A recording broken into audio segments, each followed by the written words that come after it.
Good afternoon. I am Joe Hunk, and now that we all know about the two L's the Preds made, one in the game, one on the field, one on the uniforms, let's talk a little high school football, as right now you have South Pittsburgh and McKenzie going at it in the 1A state championship. At the moment, McKenzie is up 14-7 with about 6 minutes to go in the second quarter. Now, earlier today, the 3A state championship, Alcoa defeated East Nashville 45-14. And tonight starts conference championship play as Oregon and Utah are getting ready to play in the Pac-12 championship game in San Francisco in front of probably 100 people. Mario Cristobal, though, may be coaching in this game with a brand new deal, as there are rumors out that a new contract is sitting in front of him, and it has Lincoln Riley and Brian Kelly dollars. For all your foundation repair and waterproofing needs, you need to visit USSTN.com. Breaking news at once on your home for the Vols, the flagship station for your Tennessee Titans, and home to 3HL out at T-Mobile. This is 104.5 The Zone.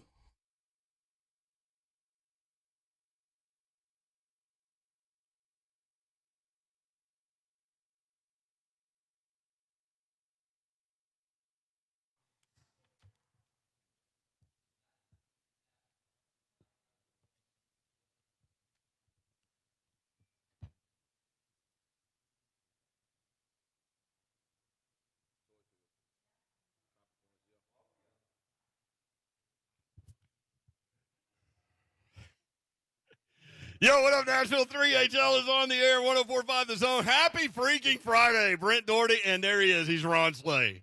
Hey, I'm in the building. Best believe I'm in the building. Better be ready.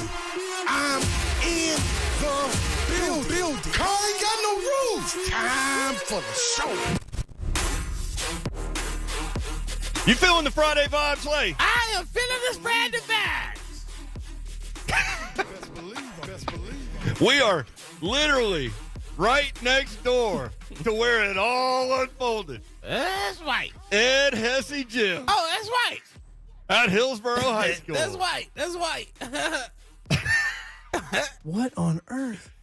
This is my new voice. Is this Brian Kelly? If he When can he use go- a voice, I get to use a voice. Is this Ron Slay when he goes to Green Hills? This is what he sounds like? Yeah, I'm just gonna pop in and out of voices all day long today. That's pretty good. You like it? Yeah. I don't know what it is, but it's pretty I don't good. either. It I could ain't be got a a clue. cartoon. I ain't got a clue. Is that the voice when you were talking to the police about the fire alarm that you may or may not have pulled That at could have been Hillsboro it, High dude. School? That could have been.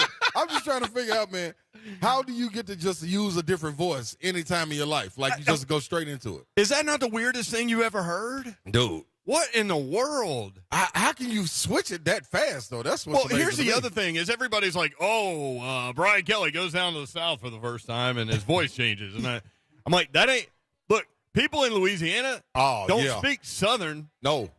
They It's don't totally have a different. Southern accent. No. So I don't know where – maybe he picked that up along the way. Like he drove down because, he had the U-Haul trailer on the back because he had, oil paintings of himself or something that he had to bring down to Baton Rouge. And he stopped at a Stuckey's in, like, Rome, Mississippi or something and developed that accent. I don't know. Y'all got voices for sale in here? Let me get two of them. Hunk, do you have that? I know we didn't talk about it this early, and I know I'm putting you on the spot. I am on the spot and ready. We'll tell you where we are because you're going to want to be here for a variety of reasons. And let's go ahead and do that. We're at T-Mobile in Green Hills. Let's take care of business first. Yes. We're at T-Mobile in Green Hills, and it's easily accessible. And people are like, Doherty, I've been to Green Hills. That's not easily. Yes, it is. Mm-hmm. You go around back behind Hillsboro High School. See. And then you're on the corner, and you pull right in, which is what we both did because man, this is bringing back memories. I went to high school like 50 yards from this building. We know this area. We do. And you can, too. So try to get around the back. Listen up. Here is what we need to tell you. Gift more cheer this year with T-Mobile and 104.5 The Zone. Holidays are for being together. And T-Mobile and us want you to celebrate the holidays with us. Join us today at T-Mobile store, 3800 Hillsboro Pike on Thursday right now. Well, that was yesterday. I listened to y'all. Y'all sounded great. I was driving back from Chattanooga. Huh. And today we'll be here until 6 o'clock, obviously. And listen, man, you come before 4, you get a great hot dog from Daddy's Dogs. Oh. And this hot dog looks like, I'm about halfway through it, it looks like a television commercial hot dog. Yeah, And they're set up in the parking lot, and they'll just give it to you. And then you come inside, you see what T-Mobile's got for you. And they've got interactive games. We've got giveaways, tons of awesome deals from T-Mobile, your hometown network. Celebrate the holidays with us today at the brand new T-Mobile store at 3800 Hillsboro Pike, across from Green Hills Mall, and more specifically across from CVS if you've been in the Green Hills area. All right. So your voice changed when you came to Green Hills. Yes. Brian Kelly's voice did something when he got to Baton Rouge, because this is Brian Kelly addressing the fans at the LSU-Ohio game. Check it out. Thank you. Well, this is a great way to get started, and I haven't even won all my games yet.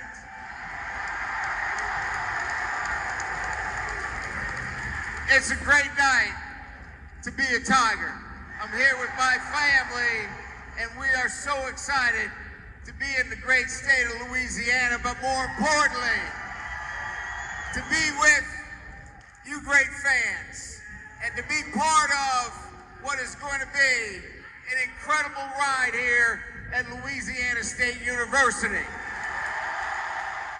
I haven't won all my games yet. I mean, let's go beyond the weird A accent that he threw out there on the floor. Maybe the reverb in the building got him, because that can get some people. Like, you start talking, then you don't hear yourself for like a second and a half. Maybe that got to him. I don't know. He says, like, I haven't won all my games yet. Listen, man. I'm not a smart man, but I'm smart enough to know where to put the bar. Yeah. You don't put the bar 30,000 feet in the sky. Like, come on, man. You did that to yourself, man. You just said you're going undefeated. You're winning all your games. So when you don't win a game, they coming at you. Oh, they're going to be on your head, especially for that little accent. I promise you, they're going to play that. They're going to play that back and talk about that little accent first and foremost. Like, dude, you didn't even tell the people on there. The man is from Massachusetts. Like, he's from Massachusetts. He was in Michigan. He was at Cincinnati. He was at Notre Dame. And now, I'm telling you, look, I love New Orleans. I love going to New Orleans. Mm-hmm. I love going to LSU games. I've been to multiple LSU games in Baton Rouge. Right. That is a special, special place. But it's a different place, man. It is a different place than anything you will experience in this country. So all these people talking about that Southern accent, the people in Louisiana don't even have a Southern accent.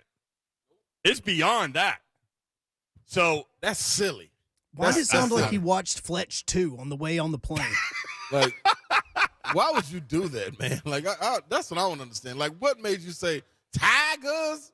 You ain't family. Yeah, come on. I guess somebody told me, man, just have the words drawn out just a little bit longer, and we'll see if that passes. I can't wait to get started. You know, Yeah. LSU is one of the premier national brands. I'm excited to be your head football coach. Keep it simple. I can't wait to get started. Let's go Tigers. Yeah. That's all you need to do. That's it. And see, guess what? People were looking at Josh Heupel when he got hired, and he was on the air. I mean, he was at the podium and speaking, and everybody was like, man, he didn't blow me away. But guess what he didn't do? Didn't set that bar way up there that you was talking about either. Yeah. He didn't sit there and say, I'm going to be the winningest new coach in Power 5 this year. He didn't say that. No, he didn't. He was. He went and did it. But he didn't say it. No, he did not. Watch me. That's what you can do. Set the bar low, my friends. Come on, man. As low as you can. Come on, Brian Kelly. As low as they'll let you. And take as much time as possible. Get the job done. Like, come That's on, why, dog. like, Clark Lee's approach was brilliant. Yeah. You win 2 games. Yep. That's 2 more than you won the program won last year. Yep. You set the bar. Yeah. Next year, I go win 4 games. I've won twice as many games. Doubling up each year. And I've extended things. Yes, you have. And Not that that's what he's thinking. No, I'm just saying it's funny, but I'm true. it's You know? trending up. Yeah, You can always say one thing they'll never be able to say is it's trending down. that's right. That's what Coach O had to deal with. All right, so T-Mobile in Green Hills, that's where we are. And Yes, again, you can utilize like Glen Echo and Crestmore and Belmont Boulevard. You can use some other. Speaking of Belmont and Lipscomb in the Battle of the Boulevard last night. Yeah. 75th Battle of the Boulevard. And Belmont blew them out, 94-65. Ooh. Belmont ain't here to play around, though. Lipscomb was leading the nation in 3-point shooting. They were held to 5 of 19. Credit Casey Alexander and that extended D to get out there and get hands up because That's how Lipscomb can get you. Yeah, and I tell you what, Casey is here to make a statement. He got guys back. I think he has maybe the second or third oldest roster in college basketball. They might be the oldest. Yeah, you know what I'm saying? So we ain't here to play around. He said he thought it was going to be a lull this year, but the guys were after it in the offseason and getting to it. So I can't wait just to be able to talk to him and get his input on it. There is a bracketology out. I know we're in championship week in college football, and we're going to spend 187% of our time on that today. 187. That's funny. 180. Yeah, how'd you come over? You back over by your school. You getting the vibes. What you got? 187. Officer Bradford was our guy. He was our police officer that was at school all the time. Missed that dude. He was the one trying to keep everybody from going to all these restaurants in Green Hills during lunchtime. Yeah. No. Yeah, we're going to spend a lot of time, obviously, on the college football stuff because I think you got some interesting elements to each of these games that are coming up this weekend, and we're looking forward to it. It's going to be a hard betting weekend, I think. Oh, my God. But we'll work through some of that, too. But the bracketology I saw today, the new one, Joe Lenardi, has Belmont as a 12 seed. So while we're talking about Belmont, I did want to point that out because that's interesting. In all these years, talking to Rick Berg, Casey Alexander, that's the hardest part about being at a school like Belmont is – like, great, you get into the tournament, and that's awesome, and they've had all this success and all of these things, but it's hard to win a tournament game when you get a 14 seed or a 15 seed. So, if the basketball experts are viewing this team from a power numbers analytical standpoint as more of a 12, then that's an opportunity. Yeah. And that's a great spot to be in, too. Isn't the 12-7 matchup 12-5 matchup? 12-5. I mean, that's always the upset matchup to watch out for. So, yeah, that's great position to be in. It's almost like it's more than 50%, but it's close. Yeah. Which is bizarre. But that's where your best mid-major teams typically get. And then you've got maybe the underperforming Power 5 team that gets the 5 seed. You know what I mean? So, that's how that happens. And a lot of parity in basketball right now. It's just similar. Well, I was going to say similar in football, but outside of Georgia. It's similar across the landscape. Like a lot of guys getting upset early on in college basketball. So, going to be interesting going into, especially going into the spring. Brent Doherty, Ron Slay, Dawn Davenport not here today. She'll be back on Monday, and you can check her out on television tomorrow with the high school football deal. We will spend some time on that. I was down there yesterday. Chattanooga, the new host, Slay was down there too. Yes. And we can get into that. But when we come back, I want to get your take. Blaine and Mickey were talking about this at the end of the show, and Mickey was saying that he was kind of undecided. He was going back and forth. What do you think about this Georgia-Alabama matchup? I know Alabama's a 6.5-point underdog. Right. And that's a pretty severe underdog when you're talking about a game of this magnitude. Yeah. But Alabama's never an underdog. So I get people going money line Bama on that Bama's going to Bama and Georgia's going to Georgia and Alabama's going to win. Yeah. But Georgia, as you said, Georgia's damn good. So we'll talk about that when we come back. Want to get your take on it. Let's get some of you guys to jump on the phones if you want to talk about that Georgia-Alabama matchup. We'd love to hear from you. Brent Doherty, Ron Slay today on a Friday. We only have one guest today, so we want to go phone call intensive with you guys, get your take on a number of issues, including that one. Georgia and Alabama, who you got? 615-737-1045.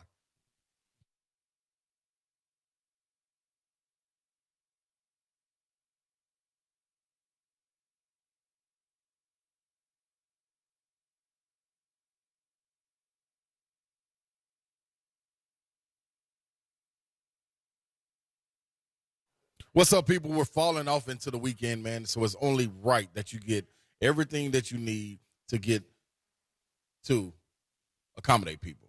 You know you're going to have people over. Why? Because it's championship week. You know what I mean? There's conference championships going on. Georgia, Bama playing. Got other games that you're going to be interested in. So what better to do? Go where I go. Where is that, you might ask? Red Dog Wine and Spirits. Yes, everybody is at attention when I bark because it's serious. You got to go. Riverside Drive in Franklin, Tennessee, next to Publix off Highway 96. Or you can go online anytime and make sure that you go to reddogwineandspirits.com. You can choose anything. But if you go in the store, I promise you can try before you buy. Pick out what you would like, your spirit. You can taste it. You don't like it, you tell them, I'm not really feeling this. They'll put it back. And, well, they won't put that same bottle back, but they'll put it back. And they'll point you in the right direction. So if you do that, make sure that you go in and tell them, I'm in the building. Red Dog got you.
Now, a high school football scoreboard update. Presented by the Tennessee Highway Safety Office on 104.5 The Zone. Nearing halftime in the Blue Cross Bowl at the 1A level in Chattanooga, Tennessee. It is McKenzie leading South Pittsburgh 14-7 with 42 seconds to go in the second quarter. Good afternoon. I'm Lucas Panzica. Earlier today, it was Alcoa taking the 3A title, 45-14 the final over East Nashville. And coming up at 2 p.m. Central, Powell and Page will kick off the 5A Blue Cross Bowl, the final game of Day 2 in Chattanooga. Drunk driving is the ultimate form of unsportsmanlike conduct. The Tennessee Highway Safety Office reminds you, fans don't let fans drive drunk.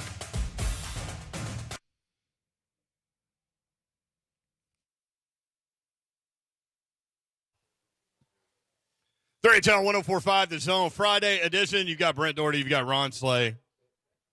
Hello. The mayor and Sleigh Ride. I'm not ready to sleigh ride. Don Davenport. I was looking forward to doing Don Davenport Friday edition. Yeah. She hadn't done that. Yeah. She Where saw it was kind of wild. We get wild and crazy. When we treated Wednesday like Friday last week. Our guy Krieger says Slay sounds like Lil Penny when he does that voice.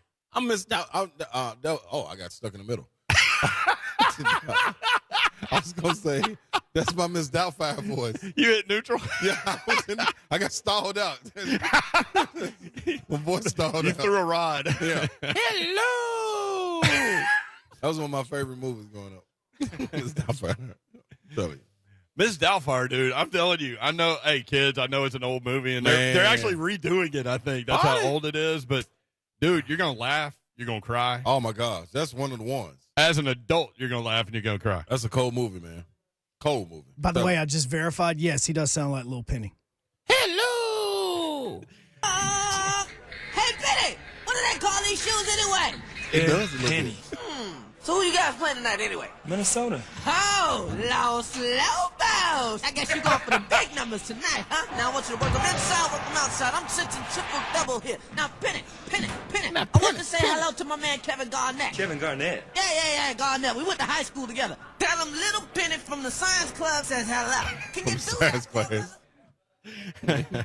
My was favorite great is- commercials, dude. Hey, tell Tyra she left her toothbrush at my house.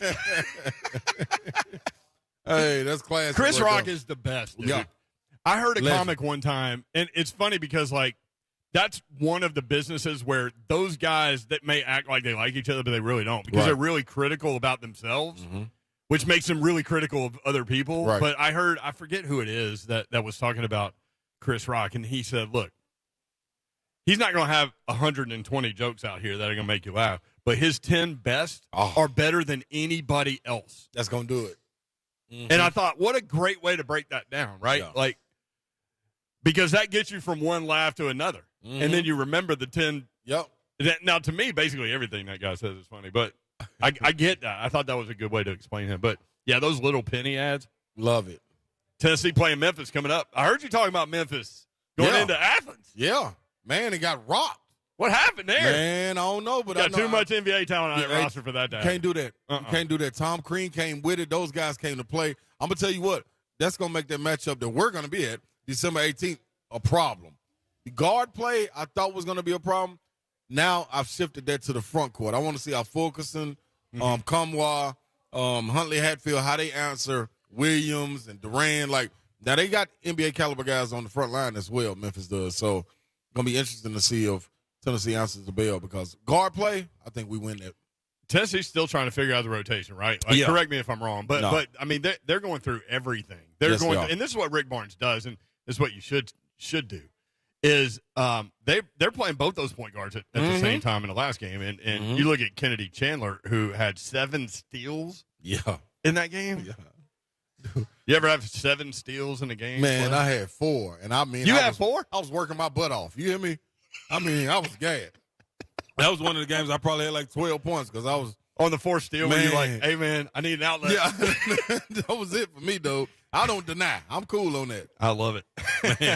Hey, we are building a field of toys to benefit the Salvation Army's Forgotten Angels Toy Field presented by T-Mobile, which is right where we are in Green Hills today, is Tuesday, December 7th at Nissan Stadium. So that's coming up. You got this weekend to go get situated with your toys. And we're talking about for kids that are in need, but also seniors that need things as well. So keep the seniors in mind as well. So while you're out doing your holiday shopping, remember those in need this holiday season. Pick up a gift for a senior or a toy and help us build a field of toys at Toy Field on Tuesday, December 7th. For more information, visit 1045thezone.com. Again, in Green Hills. Yeah.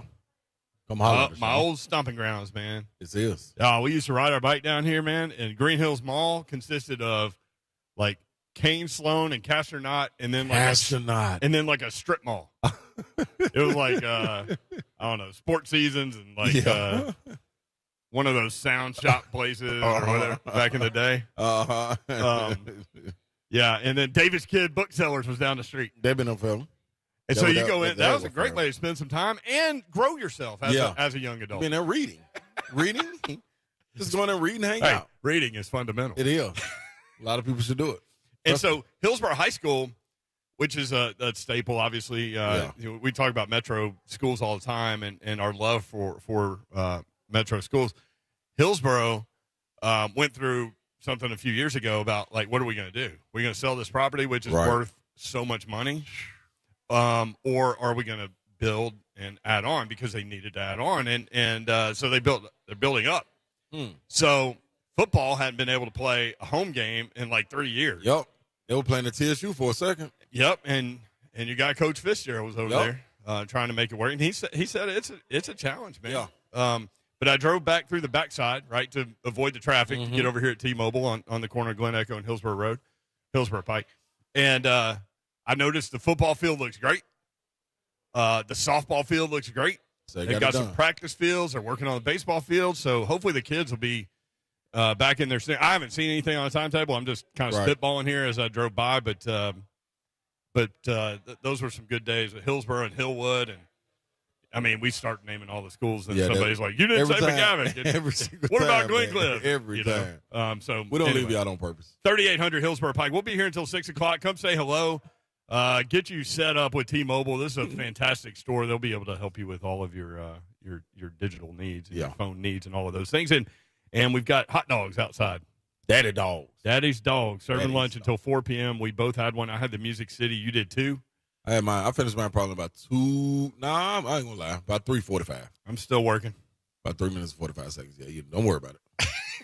I got it down. And I had me dessert, which they don't have over there. So we were talking about some of the betting lines. It's going to be a tough weekend, I think, to find value in number. Now that doesn't mean you can't win, but a lot of weekends there's so many games that I think it's hard for the guys putting the lines out there when there's 65 games. It's a lot easier to get tight lines when it's 15 games, right? Yeah.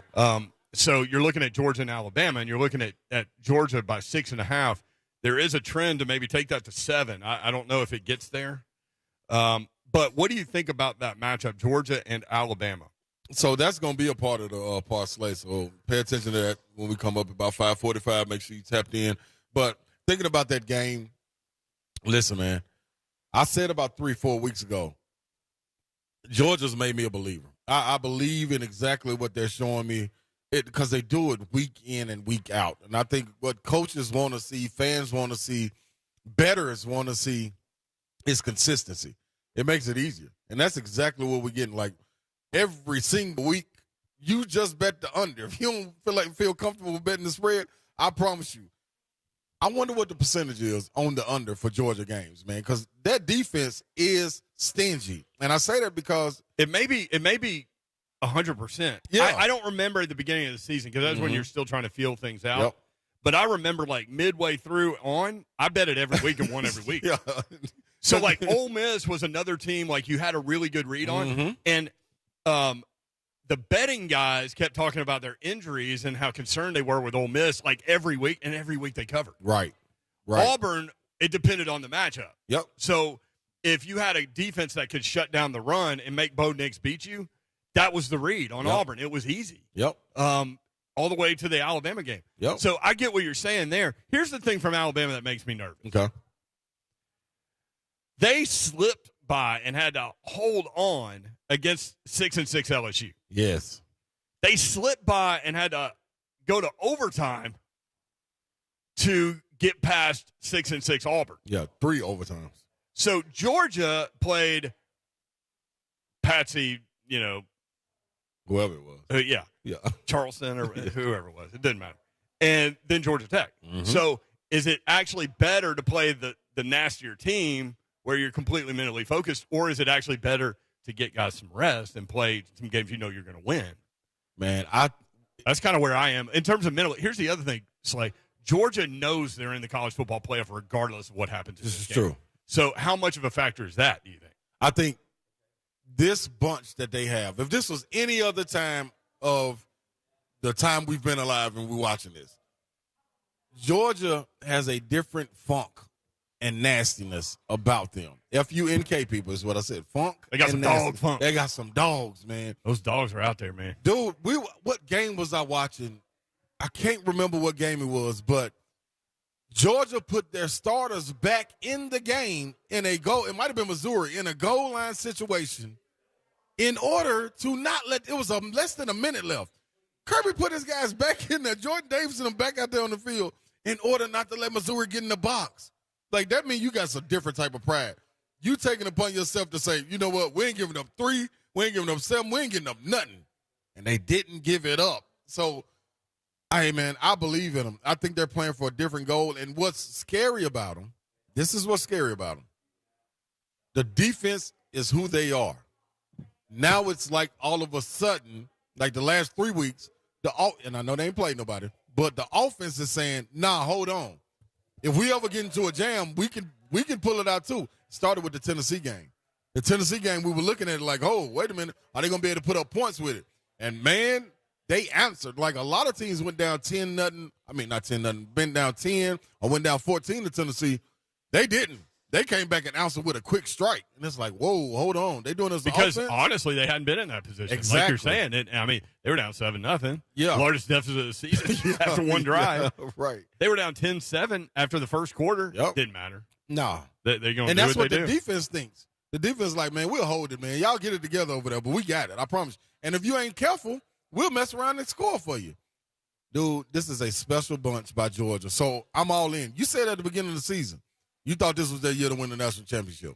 And it's looking like it. Anytime you can put Jordan Davis in and give him the ball like Refrigerator Perry, you got a special bunch. I'm looking at the Georgia-Alabama line at 7.5. You might find now they're trying to get you to go Alabama. They show off. Yeah, but, if you're looking for value, that is a value number for Alabama, I would say. And that hook right there. I got Georgia at 6.5. I don't know what I would do at 7.5, honestly. Goodness gracious. I was kind of surprised to see that. I just pulled it up while you were talking. And that's what so I looked at it like crazy. So from an Alabama perspective, again, if you want to end on this game, 615-737-1045, is Brian Robinson going to be able to go at running back? They're already banged up at running back. Mm-hmm. So he came out of the Auburn game, didn't go back in. Is he going to be able to go? And if he goes, how much of him is there, right? So if Alabama can't run the football, which they're going to have a hard time running against Georgia anyway, but if you're putting Bryce in those obvious passing situations against that defense, those windows are going to be tight because, look, Alabama's receivers are good. They're not what they were. Right. And I like Mechie. We met him at SEC Media Days, more of an underneath guy. What is Bryce able to do in obvious passing situations against that defense? I think that's key from a Georgia perspective offensively. It's the same thing we've said all year. Yeah. Nobody's been able to do it, right? Yep. Shut them down on first down, make it 2nd and long, make it 3rd and long. Right. And make Georgia have to pass in obvious passing situations, and it's not 3rd and 3. Yeah. Right? Yep.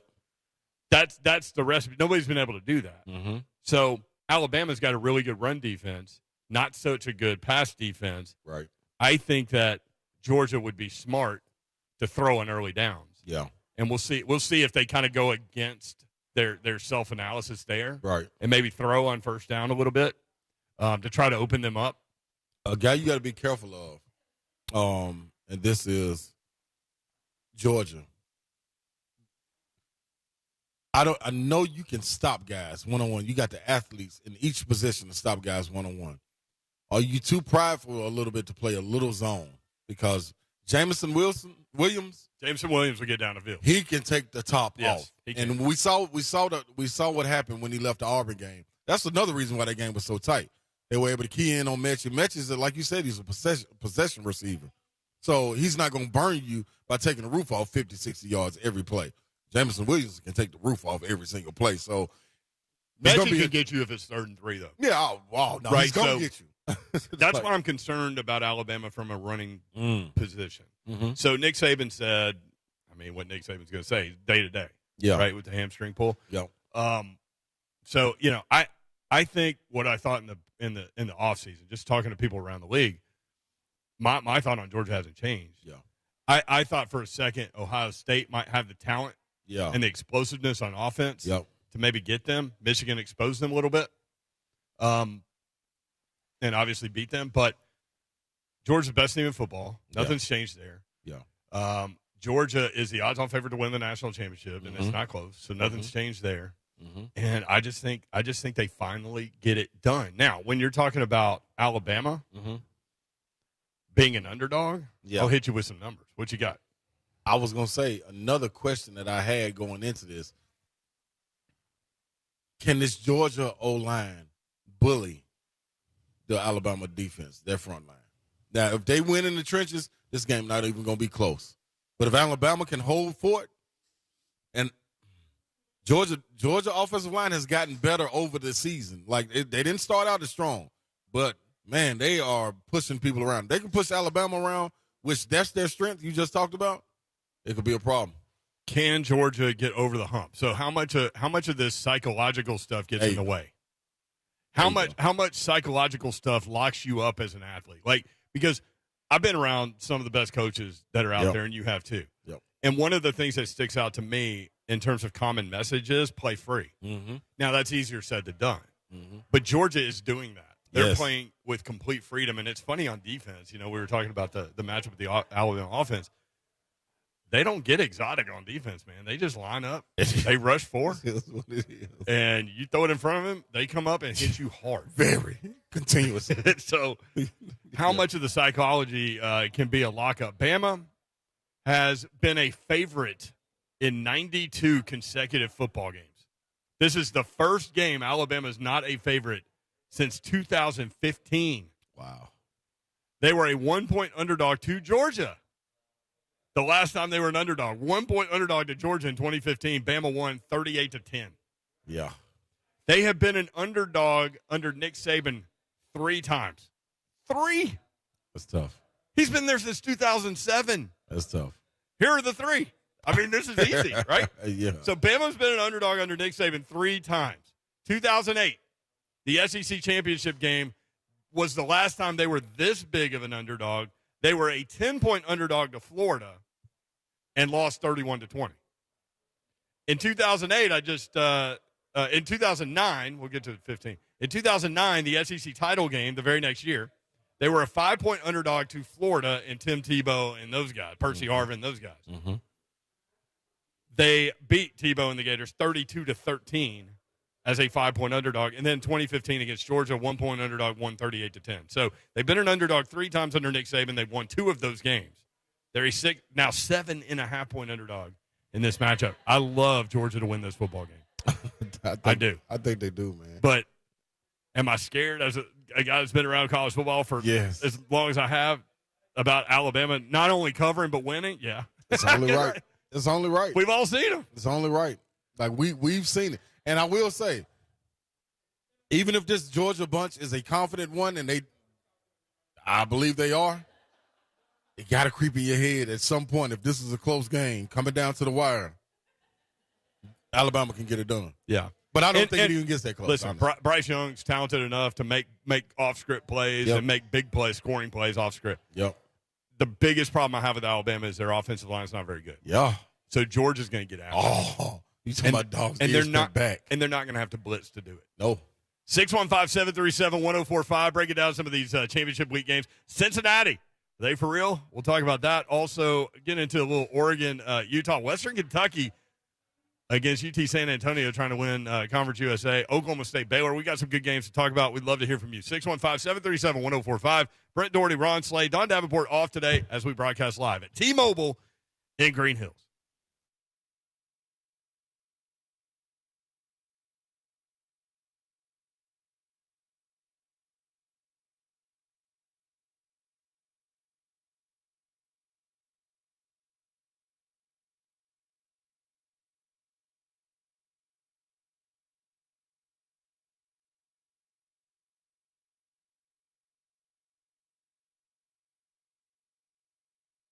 America's best internet experience. That's what you're going to get with Xfinity. And we have it at our house. And you can sit back, enjoy reliably fast internet speeds for all of your streaming needs. And to power all of your devices. Xfinity delivers gig speeds to more homes than anyone. So get ready to do even more on your devices than ever before. America's best internet experience, customer insight to them. I know what I want, and I'll only buy what I need to keep me connected, and that's what they get done. Get the speed you need at a great price, the fastest internet on the largest gig speed network, Xfinity, delivering gig speeds to more homes than anyone. So get ready to do even more on your device with gig speeds. Enjoy all of your favorite apps all in one place with a Flex 4K streaming box free with your Xfinity internet. Stay connected on the go. Over 20 million secure Xfinity Wi-Fi hotspots nationwide.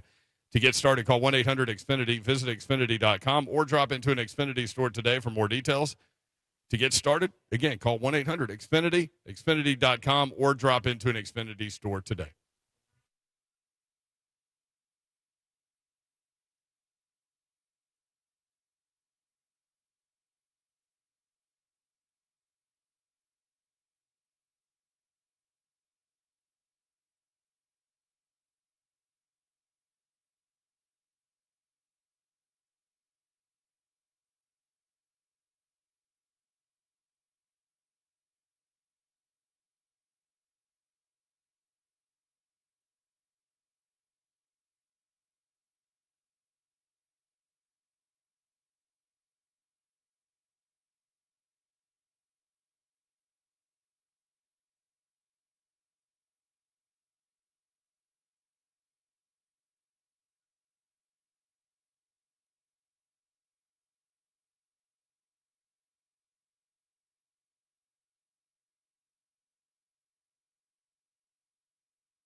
Now, a high school football scoreboard update.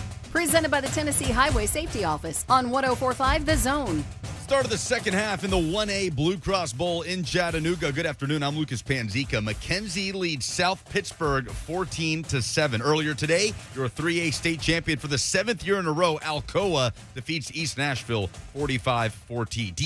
D2 champs from Thursday, Lipscomb Academy, DCA, and McCauley bring it home. Designated drivers are the real MVP. If you've been drinking, pass your keys to a sober friend. The Tennessee Highway Safety Office reminds you, fans, don't let fans drive drunk.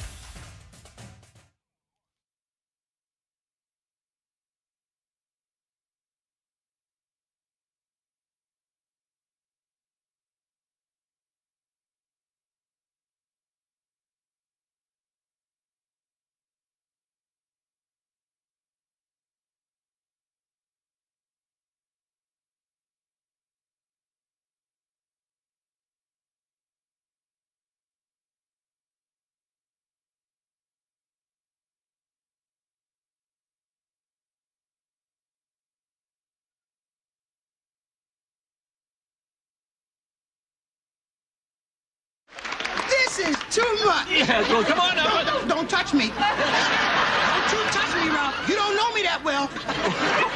You haven't been in my life but 2 minutes, honey. Geraldine, Oh. I'm Ralph Edwards. I don't care if you Prince Edwards. Just say, Geraldine, will you join me on the stage where we have your check? Kirby thinks you sound like Flip Wilson doing Geraldine. That's what Kirby Who, thinks. me? Yeah. When you did your Green Hills voice. Oh, yeah. Hello. That's what I'm rolling with from now on, people. Hey, man, I'm getting this ParSlay together, and Mayor, you are right. What am I right about? It ain't easy. It ain't easy. It ain't easy, man, because. It ain't easy, Wheezy being cheesy. Yeah. I tell you what is easy. Or greasy. I tell you what is easy right now. What? Just taking the under on Georgia and Alabama. I tell you right now, I wrote my score down during the break, Mayor. 20. Oh, I almost told you. But I wrote it down. I'm gonna tell you at the end of the show. My wife did that the other day. She was like, "Oh man, I meant to tell you this story. Hang on, I'll tell you later." I'm like, "What are you, Ron Slay?" I like it, Kelly. That's what I'm talking about. Hang with your boy. Like Slay does that on air. I do. Here's one I like: Ooh. Georgia, Alabama under 10.5 in the first quarter. Slow rolling early. Makes you nervous? Yeah. It all makes me nervous this week. Ooh, Mayor. How about Western Kentucky at UT San Antonio minus 2.5 when I got it? I love Western. Todd Furman likes Western, doesn't he? Yes, he does. Todd Furman did say, but he said take take Western Kentucky on the money line if it got over 2.5. I think. I'm trying Could be to wrong, but find that game. A lot of the people are picking Western Kentucky. Oh, there it is. Minus 3.5. So. Minus 3.5. Yep.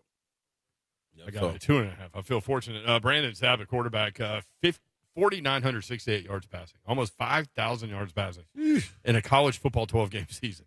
Goodness. 70% completion percentage. Check this out: 52 touchdown passes. Wow. Leads talking about light it up. the nation. That's how you light it up. You know what? I'm about to bet on that right now on air. I just took that one. Is this part of the ParSlay or not? It can be. We'll see. The Oregon and Utah is tonight. That's part of the ParSlay. Is that game tonight? Yes. See, I haven't even dove down far enough in there. See? Oregon, Utah. See, they're trying to draw you in on that one. Utah trying to draw you in with that home win against Oregon, where they just blasted the Ducks. Mm-hmm. They just took the Ducks. They turned them upside down, held them by the feet, and then got that fake gun out that used to have a cord to your Atari 2600 and shot it. That's what they did. Duck hunt. Right in the head. They just shot that duck right in the head. That's the duck hunt. You don't want to say that. We'll get PETA after us. Well, I mean, that's what happened. It did happen. That was the game. It sure was. And that was the game. And that was the game. That was the game, and that was the game. So I like Oregon in this one, and I think you do too, right? Yes. Am I right with Yes. you there? Yes. Oregon 4-0 in Pac-12 championship games. Utah blew them out. Mm-hmm. But there is a thought. I was listening to Bet the Board podcast. Pain Insider choked me up.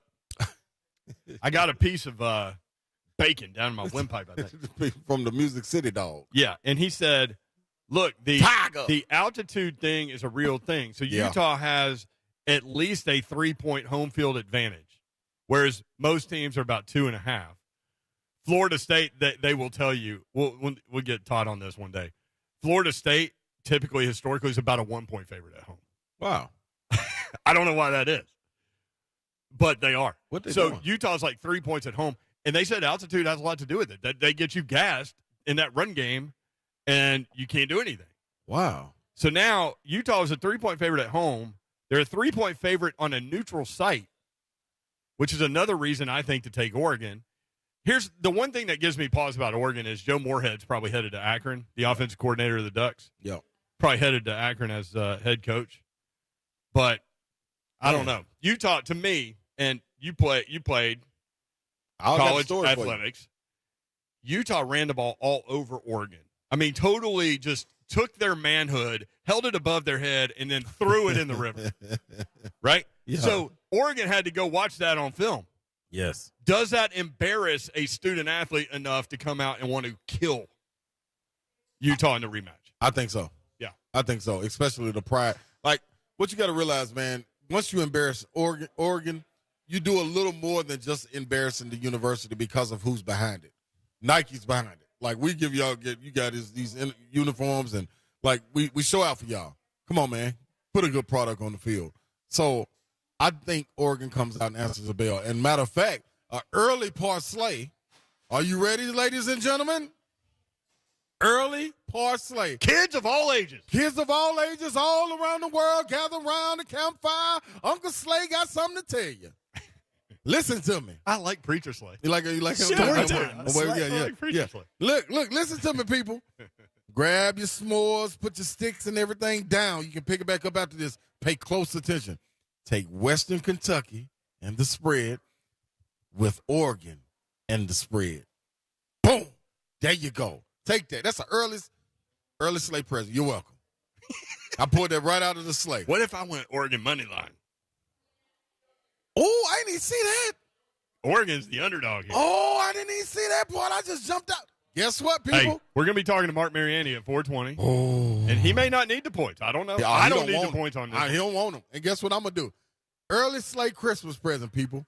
Go back in after making that bet and bet it again. I'm going to go in there and bet it again.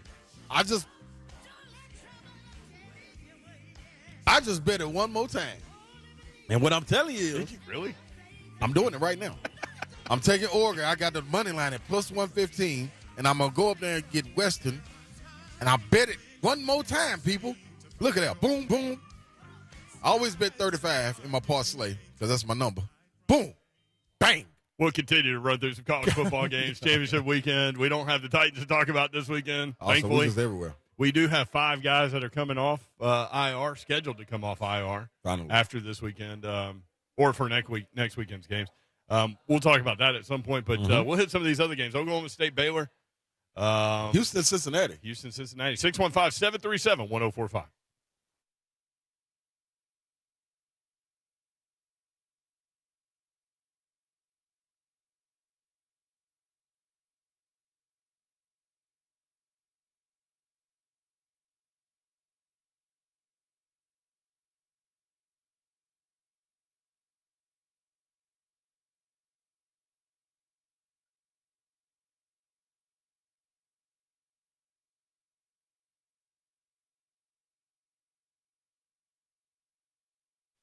Action247.com. That's where you need to go to get signed up. Bet local, people. This is the only local legal sports book in the state of Tennessee. These are the guys that I use, and I love going there. I've got the app open during the entire show today as we talk through some of these games. And you can download the app. Action247.com is the website. Again, they've got all kinds of promotions going on, including a free bet right now. So get signed up. Yep, you need to look at it. It's good for, I don't know, 3 more days maybe? I'll have to go in and look. You will too. Action247.com. That's where you need to go. And we've been talking about some of these games. I love Western Kentucky, minus the 2.5. I love Oregon on the money line. I love Georgia, minus the 6.5. As Slay said, the under 49 as well. Cincinnati, Houston, we'll talk about in just a little bit. Oklahoma State, Baylor, we'll talk about in just a little bit. But you can go ahead and talk about it to yourself when you get signed up. Action247.com. Get it done and get signed up and let me know which games you like. I've got some guys that DM me. My DMs are open, and we kind of talk through picks with each other. So you can do that too at Brent Doherty. Gambling problem? Call the Tennessee Red Line, 1-800-889-9789.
What up, people? You know who it is. It's me, Ron Slay, and I'm talking about Music City Autoplex.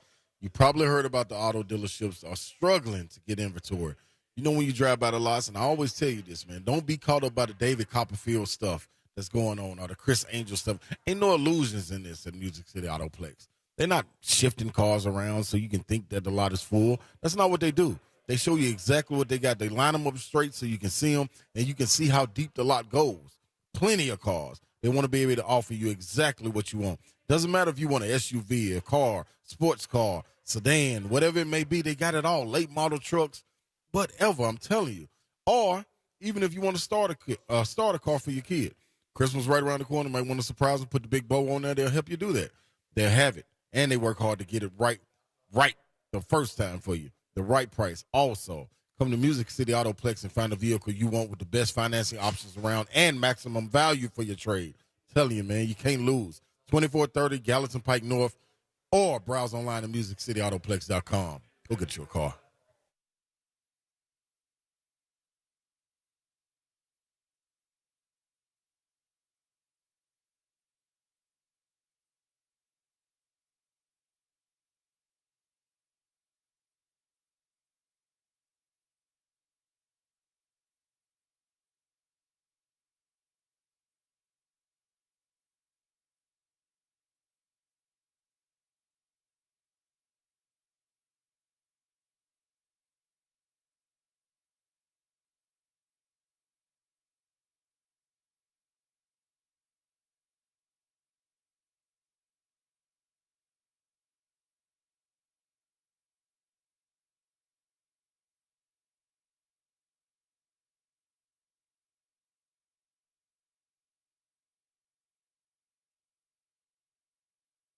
Good afternoon. I am Joe Honkin. High school football is what the focus is when it comes to the state of Tennessee, with both the Titans and the Vols not playing this weekend. And earlier today in the 3A state championship, Alcoa defeated East Nashville 45-14. Now, right now, we've got ourselves a tie football game between South Pittsburgh and McKenzie. It is 14 apiece in the third quarter. Tonight, you get Pac-12 championship football, if you want to call it that. Oregon taking on Utah, and Mario Cristobal maybe doing so with a brand new contract. Apparently, Oregon has put an aggressive new deal in front of him that could match Lincoln Riley at USC and Brian Kelly at LSU. For all your foundation repair and waterproofing needs, you need to go visit our friends at USSTN.com. Breaking news at once on your home for the Vols, the flagship station for your Tennessee Titans, and home to 3HL out at T-Mobile. This is 104.5 The Zone.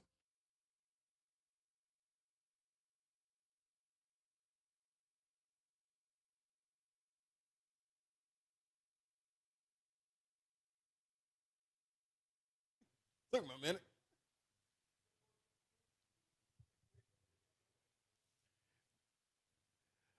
Should we just assume that our mics are open? I'm waiting for Hunk to say, your mics are open. I did. Didn't hear you, bro. I ain't either. All right, I don't feel so bad because Dawn said the same thing yesterday, and I gave her a countdown. Hey, Dawn ain't trying to hear.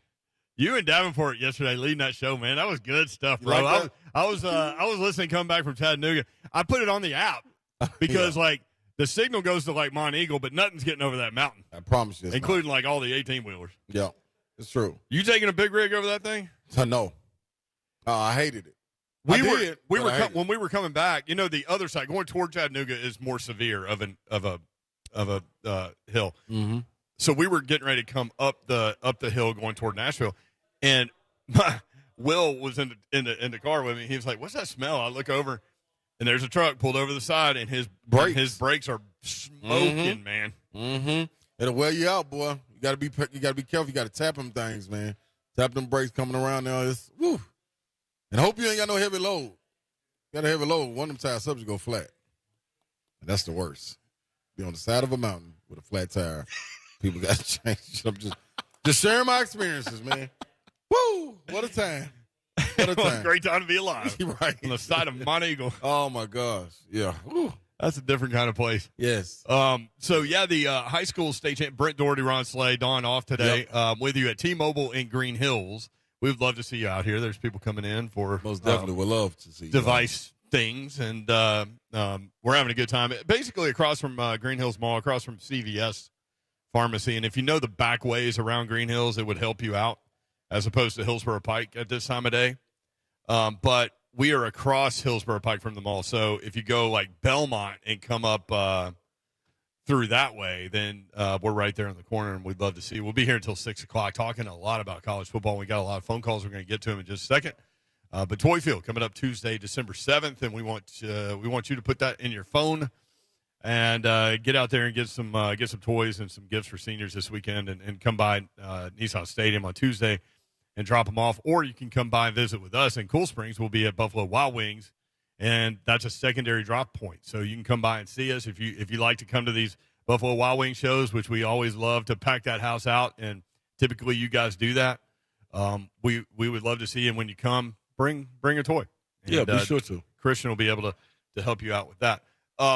Championship weekend, obviously in the world of college football, but also in high school football. TSSAA high school state championships are going on, and congrats to Lipscomb Academy, who beat my CPA Lions 27-0. Trent Dilfer has amassed an amazing roster, and those kids are really good, and they play really hard, and they've got great schemes and did a great job in winning that state championship.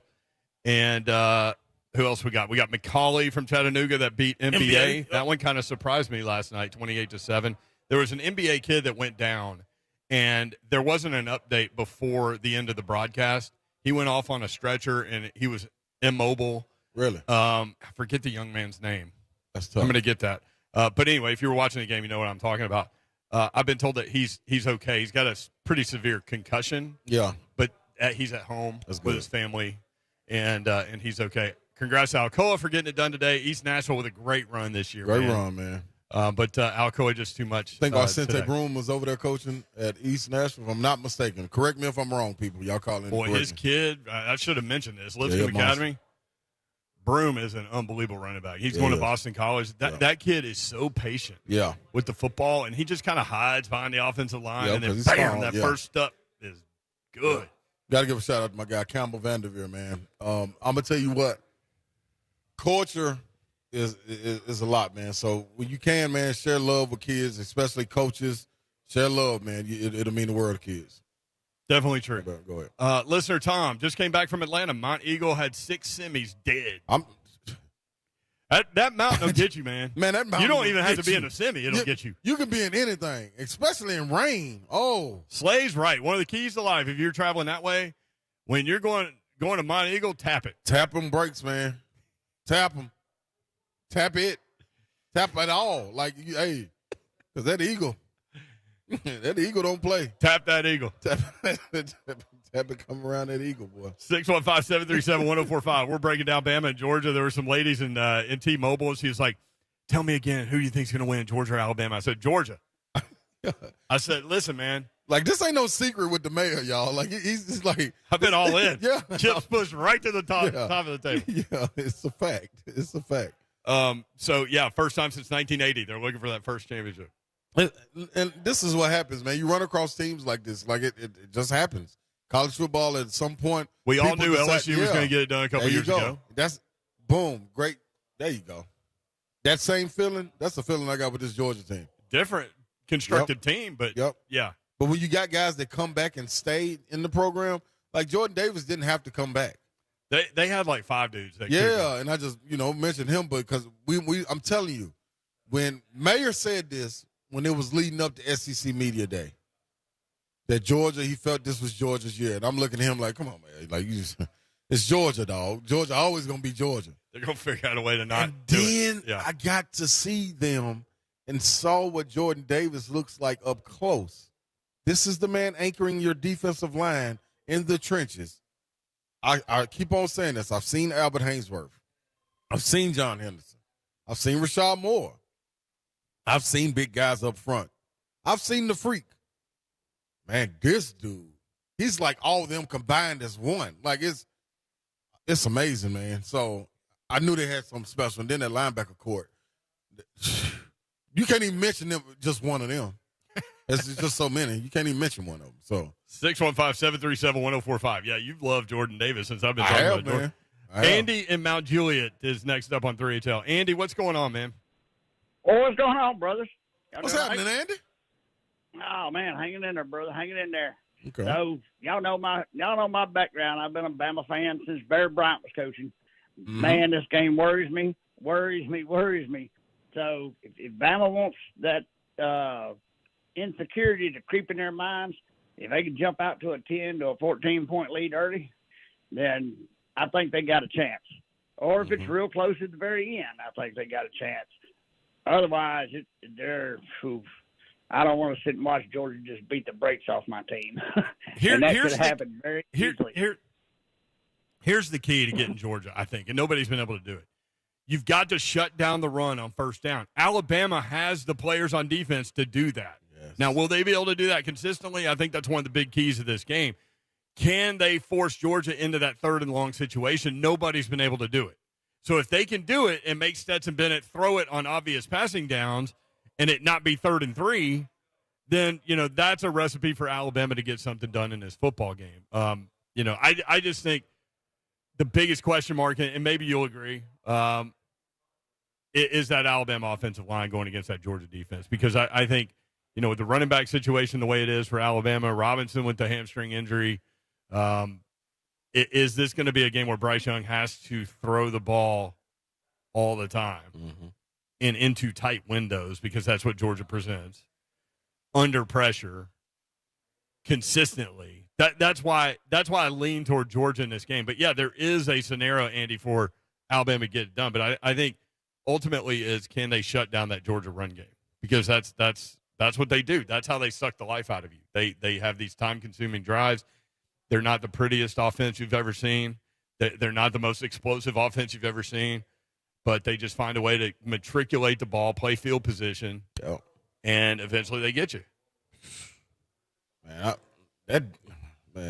listen. I'm a believer, man. I haven't been a believer, even though I've been betting on them all season. Man, this defense, I ain't going to say it enough, man. This defense, they look each week to go out and make a statement, regardless, because everybody says, man, when they go up and against an opponent, man, this right here, they can figure them out. And then now this time you got athletes and coaches that can get the job done with Alabama. I still think they take it as a challenge, man, to run through the college football playoff and the SEC championship. I think this. Take the under. Under 49. Take the under. And, I mean, at some point, they're going to play in a game that goes over. But, I mean, if you're just playing the odds. I love the odds. 615-737-1045. Georgia, Michigan, Cincinnati, and Alabama. That's your college football rankings right now. So, if Alabama were to beat Georgia, they're both in. Yep. If Alabama loses, they're out. Yeah. So then you've got Oklahoma State sitting there. Yeah. They play Baylor. I got them at 4.5. I think it's up to 6.5. Oklahoma State. They stole one from Oklahoma last week. Yes, they did. So you need to probably take that game out of the equation as to what Oklahoma State is. Yeah. Because Oklahoma dropped a pick six that would have given them a 16-point lead in the second half. Yep. Eric Gray dropped a punt. Muff. Inside the 10-yard line. Oklahoma State then scored a touchdown to win right there. Yes, indeed. I'm not taking anything away from them. I'm just saying when you're analyzing this game, you might want to look beyond that Oklahoma game. But Oklahoma State and Baylor played earlier in the season. So is Baylor better than when they first met? You could argue yes. But they've got quarterback issues. Is it Bohannon, who's been hurt? Do you go with the freshman, Shapen, a 3-star freshman in a conference championship game? And now they've got a couple of games to watch film on that guy? Right. True freshman. Baylor's going to try to run the ball. If they can't run, they're in trouble. Big trouble. And Spencer Sanders, the Oklahoma State quarterback, should have opportunities against Dave Aranda's defense. That's where they're pretty good against the run, not so good against the pass. I like Oklahoma State. And are you with me on that one? Yes, sir, I am. Okay. The spread. Well, that was a little bit of the ParSlay. I'm telling y'all, man. See, I'm just diving right into this ParSlay. Yeah, and that's good. so they can all add it up. People, This is like when people you're in been saying- class. When you're in class, the test is later. Yeah. But if you're taking notes right now, you're gonna have the answers to the test. Then you don't got to be tweeting me like, man, I ain't get to catch it. It was too fast. No, man, just pay attention to the show. Do people tweet you that? Yes. Yes, like you repost it. So now you have it. Oregon's a part of the ParSlay. Oklahoma State's going to be a part of it. The Houston-Cincinnati game, the Georgia-Alabama game, those are a part of it. So pay attention. Pay attention. The mayor giving it. Listen, man. Y'all got the mayor in the back of the class passing notes. Grab one of the notes and read it, man. Don't hold it up and tell the teacher. Just read it. I'm telling you, it's going to be all right. I was in the back of the class one day, and Miss Crownover couldn't see real well over at Stokes Elementary in the 6th grade over on Belmont. Yeah. And we would have contests of throwing, paper balls into the garbage can. Well, she finally saw us. Write-offs. Yeah. Man. In-school suspension, too. Oh, not ISS. But the beauty of that is, I don't think my mom ever knew. You can't really get it. Like, you're in trouble, but you ain't really I in went to trouble. school. in that. Like, she didn't know any different. Feels like jail. ISS does. ISS was actually, I mean. I didn't like it because I like to be around as many people as possible. There you go. And you're just around, the principal secretary at that point. The worst time to go in ISS is when it's just you. Yeah. Like, I've been in there when it's like 10 or 12 people. Oh, okay. Kind of straight. It's a party. It's like the transfer portal up in that. Angela, no shout out to state champs DCA. Angela, I completely forgot. Oh, I'm sorry. And here's why I forgot. Because I was upset that our guys, not that they lost. I'm more of a journey over result guy, but I'm real competitive. So obviously you want to win. You want your kids to win, all those things. But I had a senior, so that was the last time he's ever going to put a CPA jersey on. And so we were kind of going through those emotions as DCA was starting to play. So that one kind of slipped through my mind. I apologize for that. We did pass a DCA mom who was standing by her car. She was waiting for somebody. And I said, hey, good luck. She goes, we don't need it, but thanks. See? I was like, damn. I mean, they won easy, too, Yes, over they Nashville did. Christian. I was Yes, like, they did. man, my 11-year-old was like, hey, that woman was right. They didn't need it. So congrats to DCA. I'm sorry, Angela. And that's a great story given the tornadoes stuff that they went through also. And correction, too. Coach Broom is at Overton. I'm sorry. My bad. Sente Broom is at Overton. I'm sorry about that. East Nashville. Yep. Salute And y'all. Alex Broom, his son, the running back, going to Boston College. Coach A on Twitter, not only an amazing running back, humble individual, amazing student. BC's getting a stud. There you go. All right, 615-737-1045, always the phone number. When we come back, Marc Mariani, former Titan, All-Pro, will join us. We'll talk about the Titans, what they need to get done during the bye week to get ready for this last five. We'll also get his blood in the water pick. Mark has been exceptionally hot Scorching. with underdog picks this year. That's next. 3HL at T-Mobile in Green Hills. We'll be here till 6. Come see us.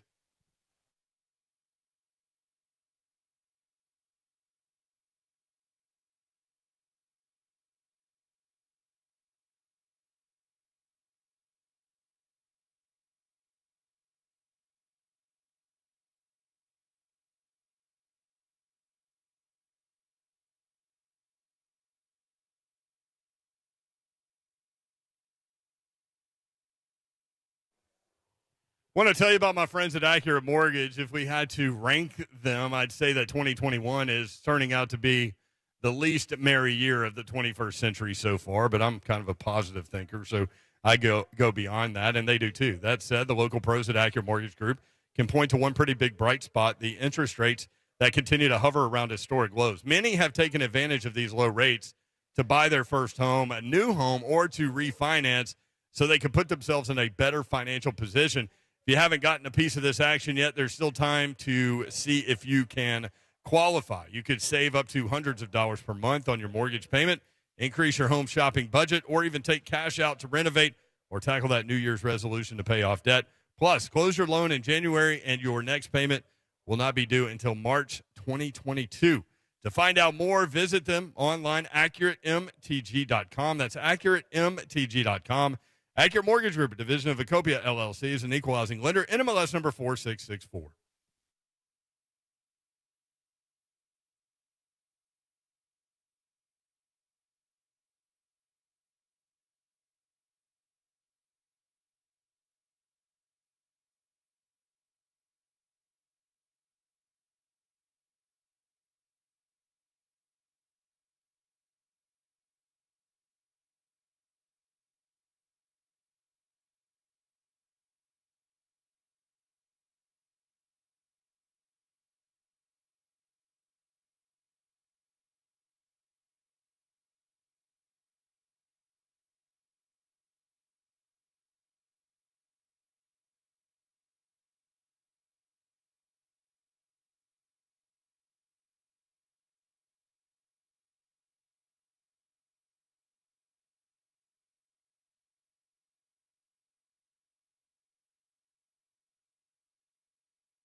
Now, a high school football scoreboard update.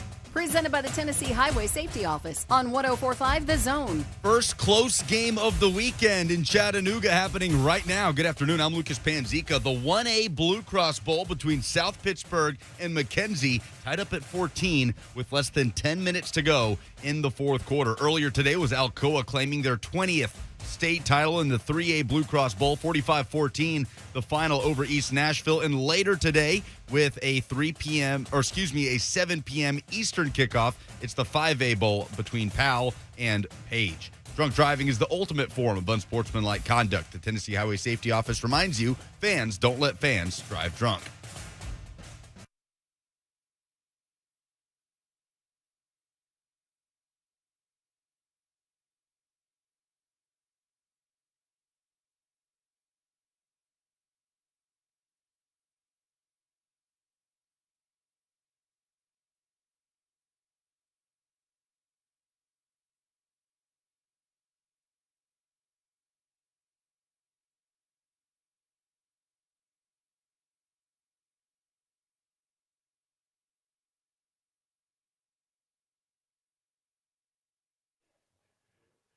HL 104.5 The Zone. Britt Norty, Ron Slay. Dawn off today. Hope you're having a great Friday. Toy Field coming up December 7th. Bring a gift over to Nissan Stadium. The Zone will be there all day.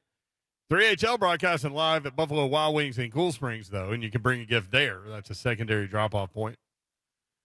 Our guy Christian will be there. Christian once made a half-court shot at a Belmont game for tuition, for a year tuition, and we were there. And I remember it, but I didn't remember it being him. But he just showed me the Sports Center Top 10 video. And you know what? You know the reason he made that? Headband. Boom! My boy, no. That's right, Chris. He pointed at Slay. He goes, "You're right." It was a patriotic thing too. And then he had the red, white, and blue ball. He did. Yeah. Those things are hard to shoot sometimes because here's why. You don't like them? No, we played with them in the G League. In the D League at the time. Yeah. They went away from it the year after we won the championship. I can't tell if this is good or bad, but I get less concerned about making the shot and more concerned about it actually rotating it evenly amongst the colors. And I'm going to tell you the problem with that. I never had that problem until I was getting ready for the draft, and John Lucas was telling me about how Steve Nash shoots the ball and Dirk. When they shoot, they look at the ball and watch the ball go in. I never watch the ball. I'll keep my eye on the target the whole time. So. Oh, really? Yeah, you'll start messing with yourself. If anybody ever brings it to your attention, you'll mess with yourself, and I don't like that. I can't watch the ball go. Like, why are you watching the ball? I shot the ball. You'll mess with yourself. I'm telling you. Okay. I'm telling you, man. Real quick, Marc Mariani's on hold listening to this garbage. That's our guy. I used to host the half court shot thing at Middle Tennessee. They do one at the MTSU game. Yeah. Look at Austin Stanley walking over in this place. Austin. Jack, too. Yeah, he's jacked. He's been over at Mandu working out. And you get in a suit for like 30 seconds, and then that's it. I don't know what it is. He'll tell you. But I used to host that thing at Middle Tennessee. And one time, this guy was like, I was kind of explaining to him the rules, even though they had already done it. I wanted them to know, like, if you get even close to that line, look out. Because there's all kinds of legalities where people try to get out of things. Yeah. Insurance companies that do those deals try to get out of it. Anyway. I don't want to pay the money. This guy said, "I'm going to make it." I go, "All right." I like confidence. He goes, No. I've been practicing. I'm going to make it. I got this. I go, "Okay." I go, "You want to go last?" Because when you make it, then it'll all be over. done. Yeah. So there were two ladies that went, and one got it to like the 3-point line, and somebody like hit the backboard, side of the backboard or whatever. So he comes up. I'll be damned, Slay. Made it. He made it. Wow. So everybody goes crazy. All he does is turn around to me and go, "I told you." I was like, that was some hardcore stuff right there. Right. That was real. Talk about calling your shot. He knew what it is. Yeah. Marc Mariani calls his shot every weekend and every Friday and has done exceptionally well doing that. At Marc Mariani 80, former Titan All-Pro. Mark, what's up, man? How are you? Let's go, man. I've been missing you fellas. What's up, Mark? Slay, you're a headband guy, bro? I like that. Hey, I like dude. that a lot. I won't step foot out there without one. Google it. Google it, Mariani. You won't that. find a picture of him without a headband unless it's like around his neck. Yeah, that's the only time. That's when I came out. I put it around my neck. I go from superhero to a normal human. I'm sure you guys have talked about that before, but I've been missing that. So no, you're I like good. that a lot. I'll mess with that. Yeah, Google that after you get off here. So, Marc Mariani, we'll get to the blood in the water, but I want people to understand where this man is coming from. And these are upset winners. And one time he picked a favorite, but then took like 6 more points. Right? So 10-4. Yeah. With the blood in the water pick so far this year. And Mark added it up. He's plus 948 on these 10 and on these 14 games. Plus 948. Which in gambling terms, if you don't know, is it's Free Money Friday. Free Money Friday. That's what we're calling this bad boy. All right. Well, I can't wait Free to hear money, what you're going to be doing. From a Titan perspective, Mark, I'm going to ask you the same question I've been asking everybody this week. Have you ever seen a team in more need of a bye week than this one?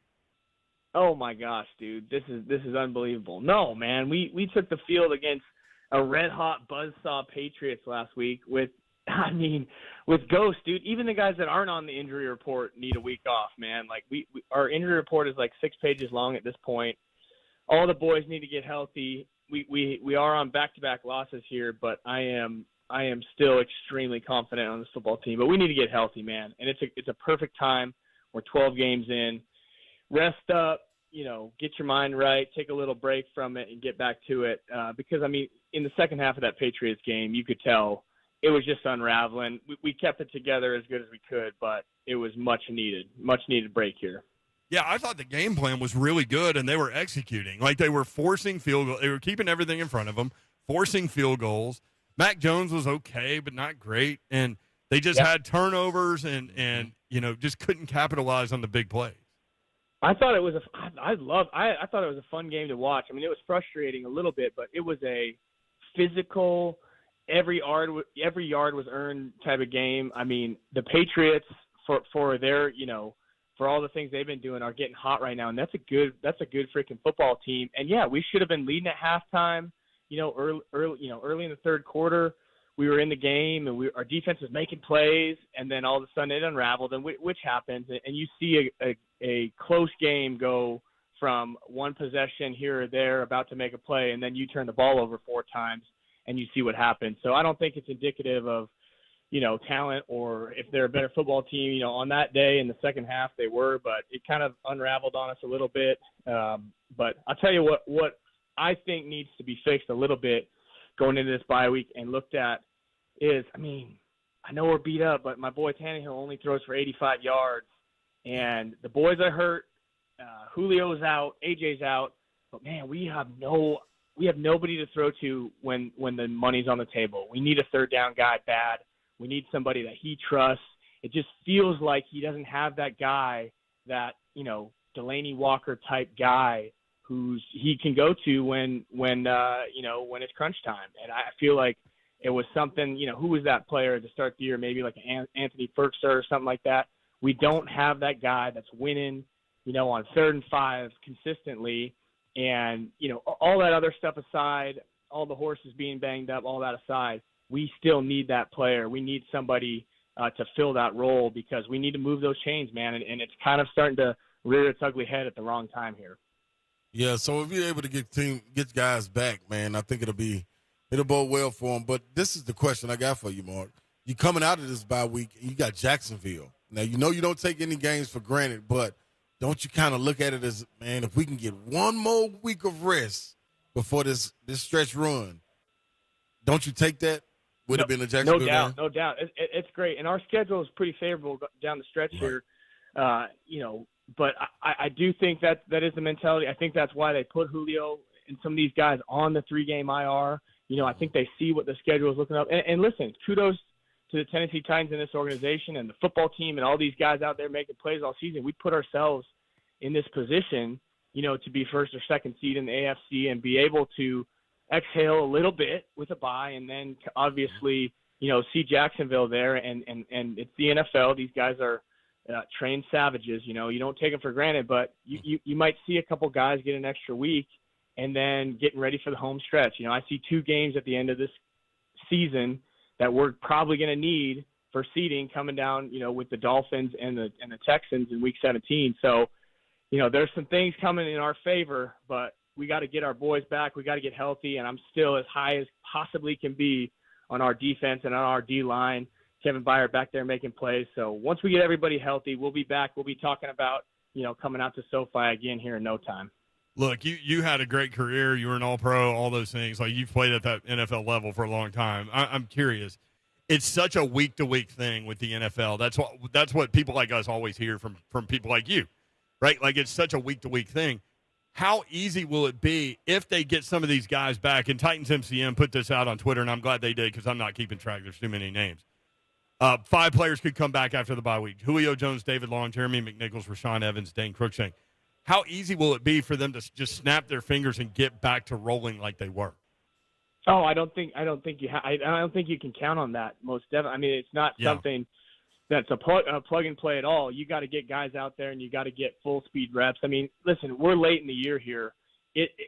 Coaches have enough of a hard time simulating live reps like during training camp and when you're scrimmaging another team. It's hard to simulate live bullets and live reps midway through the season, and half these teams aren't even putting pads on anymore. And so these guys are going to take a second to get back. It may take a game or two. You see the 49ers on the schedule as well. You see, there's an NFC team in there. So we have a little time here. We've given ourselves this opportunity by what we've done in the beginning of the year. And Brent, to your point, the parity this year is insane. I mean, dude, we're the number 1, again, 1, 2, whatever, however you want to look at, seed, 3 seed in the AFC. And we've lost to the 2 of the worst seed football teams in the league. We've beaten some straight dogs. So it's like, you can't be taking anybody for granted. And these guys are professionals, man. But that list of names that could be coming back, along with a lot of guys that are banged up and on the injury report, those are huge players on the football team, huge, superstars and also role players. And to get everybody back at the same time is going to be awesome. I mean, we're in week 13 here, and we're about to hit our stride down the stretch. I mean, I'd love to see a few games come through Nissan Stadium in the playoffs, but we'll see how this all shakes out. All right, Mark Mariani 80 on Twitter. We've got the Blood in the Water pick coming up. It's championship weekend. We've got some big NFL games. I have no idea which direction Mark is going to go. Neither does Slay. No, I don't. But Joe Hunk, we need the menacing shark theme song. Wait a second. I have a little beef here to clear up. Him and I have been talking about this, guys. I got a little beef here. What? All right, beef away. We're 10-4, right? We're all agreeing on that, right? My last L that we took was I got all excited and Slay got me all jacked up. I had a little bit too much caffeine and took the Vols over Georgia. Okay, so these guys want to play the Baby Shark song, but I told you guys, not Thanksgiving week, but I told you the week before. What did I tell you? I told you that Missouri was going to beat Dan Mullen's Florida Gators because of his soft, weak press conference. So there's a little bit of an asterisk here. I heard this didn't make the airwaves, though, so there's a little bit of an asterisk because if I hear that song, my ears are going to bleed. No, Slay said that you picked that in the text strand. So that did make the air. Okay, I told him I could not remember if that went on the air or not. So I was like, dude, I've been holding the Baby Shark for 3 weeks. If I hear that Baby Shark song, my ears are going to bleed. I cannot hear it. That's why I called for That's why I called for the menacing shark. Yep. That's what we need going into this week's pick. Yeah, I remember you put in that text. You couldn't come on at that time, but you did put it in the text, and I said it. I remember. All right, then he gets this one. Let's go, baby! Yeah! Woo! You know what time it is. Yeah, let's get this money, baby. It's Free Money Friday. Here's what we got. Okay, here's what we got. Titans bye week. Our balls are off this week, so I'm not going to make you wait for it. We're not going to wait for it at all this week. Friday night, baby. We're taking money from the bookies tonight. We're starting off the weekend big. Pac-12 championship. Mario Cristobal got beat 38-7 against the Utah Utes 2 weeks ago. Yeah. He's getting 3 points in Vegas this weekend. He don't want to, baby. Quack, quack, quack, quack, quack. Oregon Ducks tonight, baby. He's coaching the Miami Hurricanes after this game anyways. But there is no way the Oregon Ducks go into tonight, get some revenge. There's a little bit of blood in the water. It's all over the Utes' red jerseys, baby. Go get them, Ducks. Let's go. There he is, Marc Mariani. Goes, Oregon, don't need the 3. Straight up money line pick. I did it, too. Hey, we're all in the same car together. So, if we go over the cliff like Thelma and Louise, we're all dying together, bro. I'm going back in there. Let's go, baby. You know what time it is. Mark, I'm going back in again. and I'm betting it again. This is the third Let's time in go. less than Double, an hey, hour. you want to double down, Slay? Let's double down, baby. We need it going into the big weekend. Let's go. I'm putting a whole 100 on it, Mark. Let's go. Let's go. We need it championship weekend. Let's go. Yeah, it's bad, baby. There he is. Free Money Friday. You know what time it is. Marc Mariani at Marc Mariani 80. Come at him with some more picks if you want. Soldbymariani.com. Thank you, Mark. Great stuff. Have a great weekend. Have a great weekend. Hit some red beer for us if you haven't already. There he goes. I would take that as a yes. Yeah. I mean, no, he was drinking right there. Yeah, that was in doing. between sips. That's my guy. That blood in the water. You've literally bet the same game 3 times in an hour. I had to. Because, listen. Does that even count as a ParSlay? If it's the same game? It's a blood slay. A bloody slay. Like a Bloody Mary, get a bloody slay. That's a bloody slay. A Marc Mariani pick and a Ron Slay pick together, a bloody slay. Book it. Let's go. In the voice of my boy. Let's go. Come on, Mark. Call back in, Mark. Let's go again. Austin Stanley, A to Z Sports, has stopped by T-Mobile in Green Hills. He has no idea why, but he'll join us next. 3HL 1045 The Zone.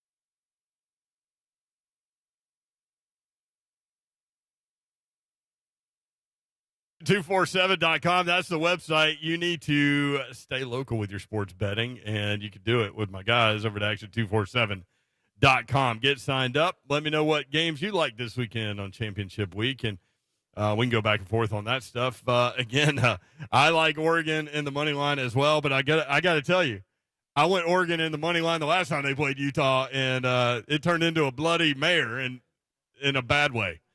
So we'll see what happens. I'm going to go get those Ducks if they can't get it done this time. That is one game I like. I'm all over Georgia, Alabama on several different fronts. What else? Western Kentucky, Oklahoma State. I got it 4.5. That thing's up to 6.5 now. And that's another rematch situation. So there's lots of things to go on. Yesterday I got bored when I got home from the state championship game. Action247.com. I went right on the web on the app. And you know what I did? I bet Illinois, Chicago plus the 5 against Oakland. They lost by 4. Winner. That's what I'm talking about. Action247.com. Bet local. The only local legal sports book in the state of Tennessee. Action247.com. Gambling problem? Call the Tennessee Red Line. 1-800-889-9789.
Now, a high school football scoreboard update. Presented by the Tennessee Highway Safety Office on 104.5 The Zone. 24 unanswered points by South Pittsburgh, now on the verge of a state championship in the 1A Blue Cross Bowl. Good afternoon. I'm Lucas Panzica. South Pittsburgh leads McKenzie 24-14 with 1:18 to go in the fourth quarter. McKenzie knocking on the door and throwing a touchdown as we speak to pull within 3, getting tight there in the 1A championship. Earlier today, 3A Alcoa wins 45-14 over East Nashville. And coming up, a 6 p.m. Central kickoff between Powell and Page in the 5A Blue Cross Bowl. There's no need to consult the playbook. The winning strategy is to always designate a sober driver. Fans don't let fans drive drunk. Brought to you by the Tennessee Highway Safety Office.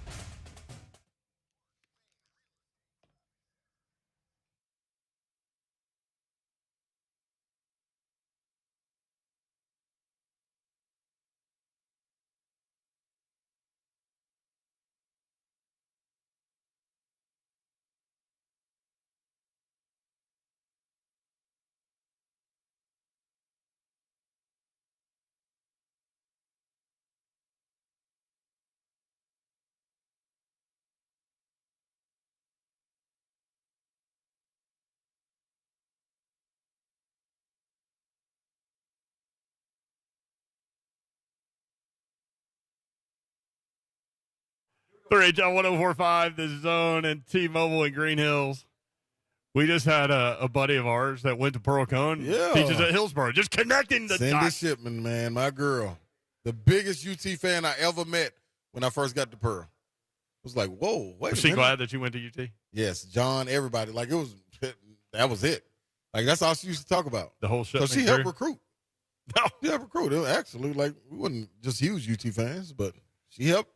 We'll be here until 6 o'clock in Green Hills at T-Mobile. Just don't sit in traffic. Just pull in here. Come say hello. Hang out on the couch with Kirby.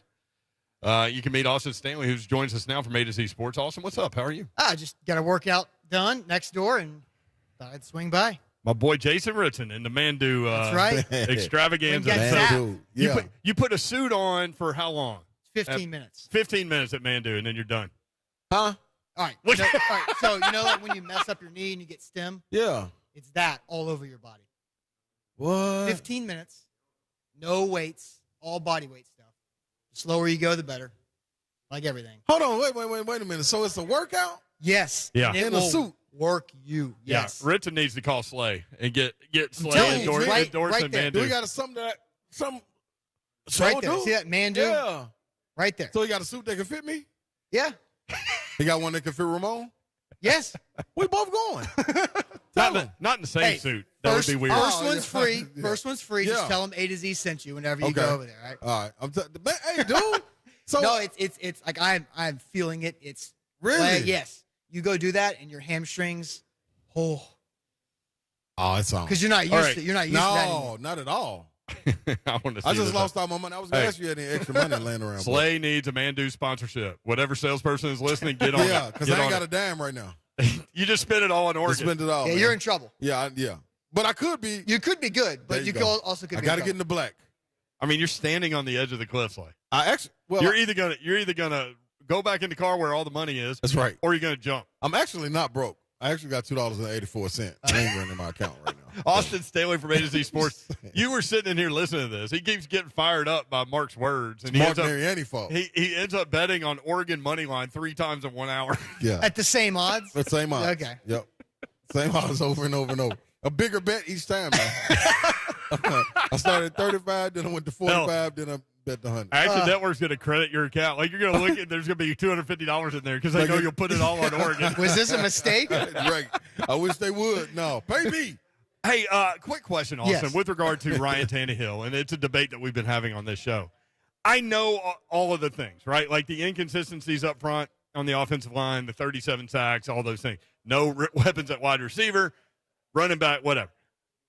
I get that Tannehill's not going to have the same numbers that he had the last 2 years where he was the number 2 rated passer in the NFL. But I saw some disturbing things in that last game where he had a clean pocket and he stepped into throws that were way off. And I'm like, I think he has the yips. Oh, he is not comfortable at all. Like, I don't know if he's I think the yips is a good way to put it. I don't know if it's quite there yet. It might not be. But If something goes wrong against the Jags defense, maybe you start to think about that. Because he's not feeling pressure around him. Like the first sack of the game on that third down, he walked right back. Like Questenberry did the right thing of move the end around him. So Tannehill had plenty of room. He could have escaped and ran for maybe the first down to the right, but he's not feeling things very well at all right now. Yeah. You know what he looks like without the weapons? Miami Tannehill. Ooh. I thought you were going to say Mariota. Don't you say that? I'm not going there. It's not quite there yet. There. Now, the box score looks like Marcus Mariota. Yeah, Miami Tannehill looks like Titan Mariota when Mariota actually have weapons. That's the that's the problem. There's levels. Well, and so the idea is like guys will come back and that he'll get the rhythm back and all those things. I hope that's true, and I think that that's probably true, but you don't know. They haven't had rhythm when they were there. That's the thing. Valid. Julio didn't practice for like 20 straight days in August. Let me ask you this, Austin. Is this should we be alarmed going into the offseason with this tight end spot? Because I felt like we were supposed to be able to depend on, if it was one spot outside of A.J. Brown and Derrick Henry, the tight end spot, we were supposed to be good there. We didn't touch that part in free agency. So, you gave Swaim and Ferkser 1 year prove it deals. Right, okay. And I don't think either are proven much. There you go. So yeah, you might start over. But now if you bring in a young tight end, how quickly can they mentally get up to speed? Because it took Jonnu a couple seasons to get there because you're having to do so much mentally with the run game and with the pass game. You're in a bunch of different meeting rooms. And so I think they need to go get a veteran. Yeah. Although I like Michael Pruitt. I think he fits, right? I love him. Yeah, and they waited until the 11th hour to bring him back. So I think Michael Pruitt has earned another shot next year, and then you got to go get somebody else. Yeah. Or maybe two more. Yeah, that's tough. That's tough, man. Well, I mean, I was one of those all over the Ferkser thing this offseason. Like, that's going to be the vertical threat down the middle of the field and blah, blah, blah. I thought it was going to be Adam Humphries. Right. I mean, the 3rd and 4 just runs like a quick circle route, and he's wide open, right? And it just hasn't materialized. I don't understand it. Now, I know he missed a couple games early with a knee injury. Yeah. And we haven't really heard anything else. He hasn't been on injury reports or anything. So I don't know, but it's head scratching for sure. At this point, coming out the bye week, surprised with 8-4, happy with 8-4, overachieved. Well, yeah. Because isn't that a weird question? Yeah. Because in the offseason, you would take 8-4 all day. If somebody asks you in week 1, 8-4 by the bye week, you're like, heck yeah. Yeah. But how you've gotten to 8-4 makes it feel which is also weird because you've beaten unbelievably good teams and you have tiebreakers. You're in a great spot. But the Jets and the Texans, it's such a weird. Like we've never seen. It's the Texans game's everything. Like if you lose at New England, whatever, right? But it's losing that Texans game and missing out on what should be 9-3. That's why you feel bad about 8-4. I was actually Facebook memories are a hell of a thing. There was especially when you have kids. Right. Thing. I'm not there yet. Yeah, not planning on it. So 2017, I got one. No big announcement. It was the Titans were 8-4. How do you feel about? We were doing an A to Z show, like early A to Z days. Yeah. In 2017, the Titans were 8-4, and then they went to that West Coast trip. Arizona, San Francisco came back 8-6. Yeah. And so it's a pivotal point of, do you take that next step and win the South, or are you teetering with the Colts coming back in here and threatening? What's funny about that 8-4 and that trip is that's the trip that the decision was made to move on at the end of the season. Yeah, so, really? Even though they went on and won a playoff game in Kansas City. Yep. Yeah. Wow. Malarkey was done after that West Coast trip. Well, he was. So which college football championship game do you like the most this weekend? As far as entertainment or like my either way betting app? Yeah, my betting app, I got Western Kentucky tonight -1.5 on Tuesday. Ooh, 1.5. It's at 3.5 now. Yeah, I'm happy about that. I got 1.5. Yeah, Slay would have bet that 6 times. I also love Louisiana +3. Tomorrow. Really? Yes, Billy Napier's coaching. I think that is a celebration pizza party. Go win this for Coach Napier. Yeah, farewell. And they're at home. Like, heck yeah, give me that Louisiana +3. But I'm curious to see what Bama can do against Georgia. Can they hang around in the first half and make Georgia sweat in the second half? Because nobody's made them sweat yet. It makes me nervous. I mean, we say that about Georgia every week. This whole season. We do. Bama makes me nervous when I think about Bama and LSU and what they had to do to win that game and what they had to do to win the Auburn game. But they won. They found ways to do it. So we'll figure it out. But running back's an issue. Bryce Young's going to have to throw. Offensive line, not very good for Alabama. Georgia will play they'll do what they do on defense, and they'll choke you out. I like Georgia in this game. Same. But I think the only thing that gives you pause, honestly, is that it's Alabama. Like, if this was some other team, like if this was LSU, you'd be Georgia all day long. Yep. I have no doubts about it. But because you're talking about a team that's only been an underdog 3 times in the Nick Saban era, you're like, maybe. And Stetson Bennett, you're like, this guy is going to win you a national title. But then he does something every game. I'm like, I don't know why he's good, but he is. Like, this is why people hate Stetson Bennett, because you think like you're more athletic than him. Yes. And he's out there just he's the guy in the pickup game that just outworks everybody, and then he hits all his shots too. And you're like, stop, man! Like, come on! Like, we're just trying to get a run in. Right. Like I'm trying to do this. Like Zach Bingham. Exactly. Yes. I don't like giving Zach that much credit though, but yes, that is exactly who Zach is. Real quick, A to Z Sports. If you're not familiar, check them out. You guys, we talked about this a long time ago, and I'm glad to see everything kind of moving smoothly. I hope, but expanding the brand. Yeah, moving fast. Dallas is coming up. Zach's actually in Dallas right now because they played Thursday Night Football. So Dallas has been fantastic. Everything's moving there, and we're already planning on market number 3. Hey. Coming soon next year. So you are having a baby. Yes, a big A to Z baby, and it's growing up very fast. Big A to Z baby. Does That's that correct. A to Z baby look anything like Buck Rising and sitting on a throne in God, no. Egypt? I told him, like, you have to keep in mind you're out there to get content too. Like, you're not just going for vacation. Everything is content. Yeah, at Buck Rising. Check him out. He's all over the world this week.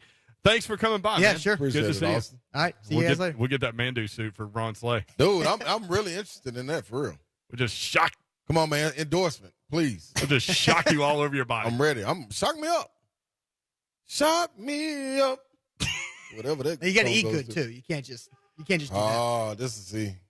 Where's the Mandu outfit where you get to eat what you want? You need the Mandu Still looking / wings program. Oh, Yeah, there you go. Woo, maybe we can do that. Smoke wings. Yeah. It's good, huh, Austin?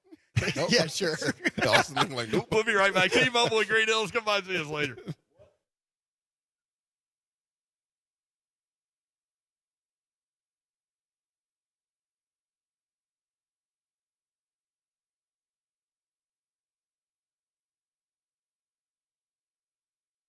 Daddy Rack Tennessee Straight Whiskey. You might be betting 3 times on one game, and maybe you're going to be celebrating. You could celebrate with Daddy Rack Tennessee Straight Whiskey when all 3 of those bets cash out.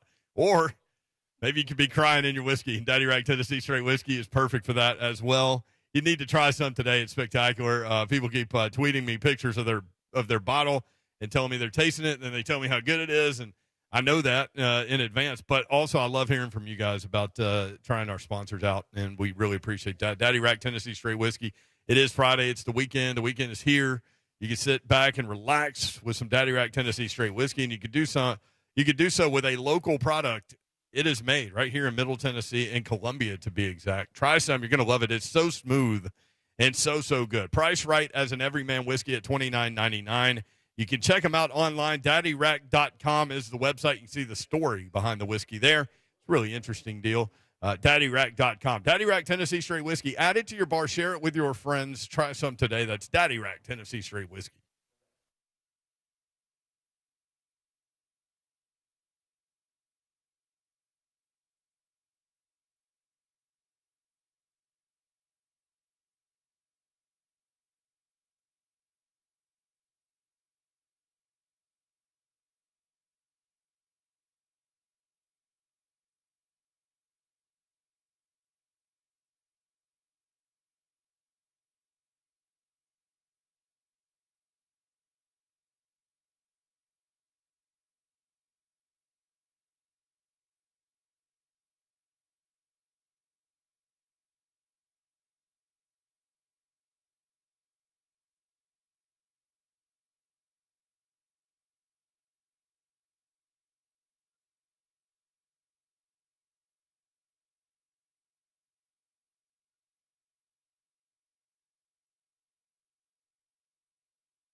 All right, home values, they are skyrocketing, and right now is the best time to take some cash out of your home's equity. Call Loan Pronto.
No matter which direction you are traveling.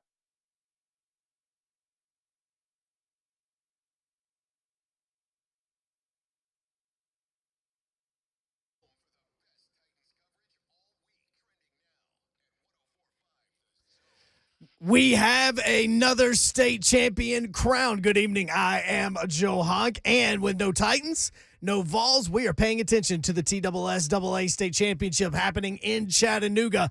And just a few moments ago, the 1A state championship wrapped up where South Pittsburgh beat McKenzie 24-21. Earlier in the day, it was a 3A state championship, where Alcoa beat East Nashville 45-14. So what's up later on tonight? That'll be the 5A state championship between Powell and Page. Don't forget, tomorrow night, you've also got Preds hockey as they take on the Montreal Canadiens at Bridgestone Arena.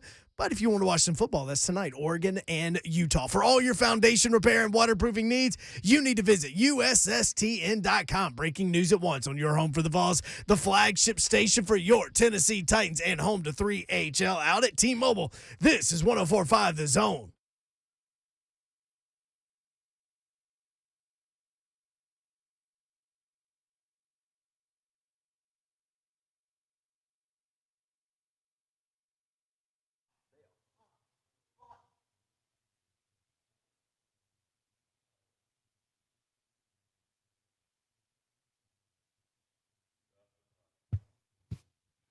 What up, Nashville? 3HL and 104.5 The Zone. We are on the air. Brent Doherty, Ron Slay, Don Davenport has the day off. Did I say Ron Slay? Yeah, you did. Hey, I'm in the building. Best believe I'm in the building. Better be ready. I'm in the building. Car ain't got no rules. Time for the show. Come on. It is time for hour number 3 of the show on a Friday evening in the Music City. Best believe I'm Hello, everyone out there. Thank you for tuning in to 3H there. This is the voice I want to speak in when I just feel like it. Because when you think about Brian Kelly moving to New Orleans, apparently $90 million coaches can talk like this when they want to. Just saying. He sounded like Foghorn Leghorn, that guy. Like, dude, why? Like they don't talk like that in Louisiana. What's what the are you doing? Tigers? Where your Tigers? The LSU Tigers. Come on, man. Don't nobody talk like that. The best part of that, I think, is getting overlooked is he's like, I haven't won all of my games yet. Yeah. What? Really? I ain't even won all my games. Dude, You win all of them? You're just calling your shot. Somebody in the stands, man, you got to go back and look at it. It was a dude pointing at him with a purple shirt saying, I love you. I love you. When he said that, he's going to win all the games. Here's the thing, man. The other day, I said, man, Brian Kelly's going to win at LSU. Yep. Now I don't think so. Yeah. I'm out on Brian Kelly. He just did too much. He did too much right there, man. Somebody gave him a mic at the LSU-Ohio basketball game, and suddenly I'm out. What did that sound like? That's the question. Hunk, do you have what he said at the basketball game at LSU when he suddenly developed a Southern accent? This guy from Massachusetts and Michigan and Ohio and Notre Dame, and suddenly moves to Louisiana and loses his ever-loving mind? Not just the South, one of the deepest parts of the South. Thank you. Thank you. Well, this is a great way to get started. And I haven't even won all my games yet. Set the bar, big man. There you go. It's a great night to be a Tiger.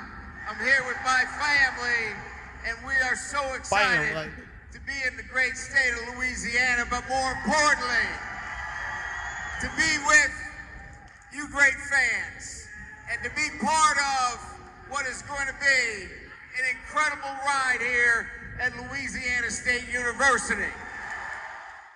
There he is. He hasn't won all his games yet. I mean, that's aggressive. Yeah, and he's there with his family. Set the bar low, kids.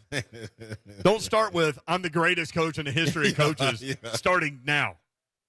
2 years removed from a national championship. This crowd, these fan base, they teetering now. All right, push them over the edge you want to. And it's funny. I love what Dan Wetzel said to y'all about it doesn't matter if he's a cultural fit because he's not. Right. He just has to win games. That's all you got to do. And he's not a coach. Like, Ed, you could not be more of a cultural fit at LSU than Ed Orgeron. And as Dan Wetzel said, they couldn't wait to fire that guy. So couldn't. They got them man right about it. They were trying to fire him the year he won the national title. Crazy. I know. Man. Yeah, it's real, man. Yeah, I'm out on Brian Kelly at LSU now. They'll win. They will. But they'll be competitive, too. Apparently, he's just going to say weird things all the time. I don't know. Like, he's turned into Dan Mullen of all this stuff. I saw a good comparison earlier. I think it might have been on First Take. Who would win first? Lincoln Riley at SC, Brian Kelly at LSU, or Marcus Freeman, who got the head coaching job now at Notre Dame. Before you finish that thought, let me go ahead and tell Hunt. Go ahead and get that Marcus Freeman thing ready. Go. Yes. So it went back and forth a lot of different ways. The easiest path, I believe, would be Lincoln Riley without question.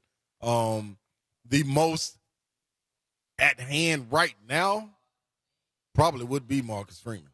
and what he has at Notre Dame. The thing about Marcus Freeman is that I don't know how good a head coach he is. I don't think anybody does, no, right? We don't. But 35 years old. I think it's probably the right hire. And here's how the team was introduced to their new head coach, which is Marcus Freeman, the defensive coordinator. Check this out.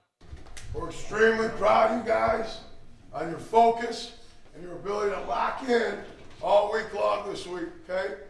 It was awesome to see, awesome to be a part of. It shows who you are, your DNA, your mental toughness, your physical toughness, the way you compete, the way you care about each other. Okay, that's what this team run is going to be about. Competing, getting after it with mental and physical toughness, and being the best in the country at what we do. So we ready to do that? Yes, sir. All right, so what I'm going to do now, okay, because you're a brand new head football coach.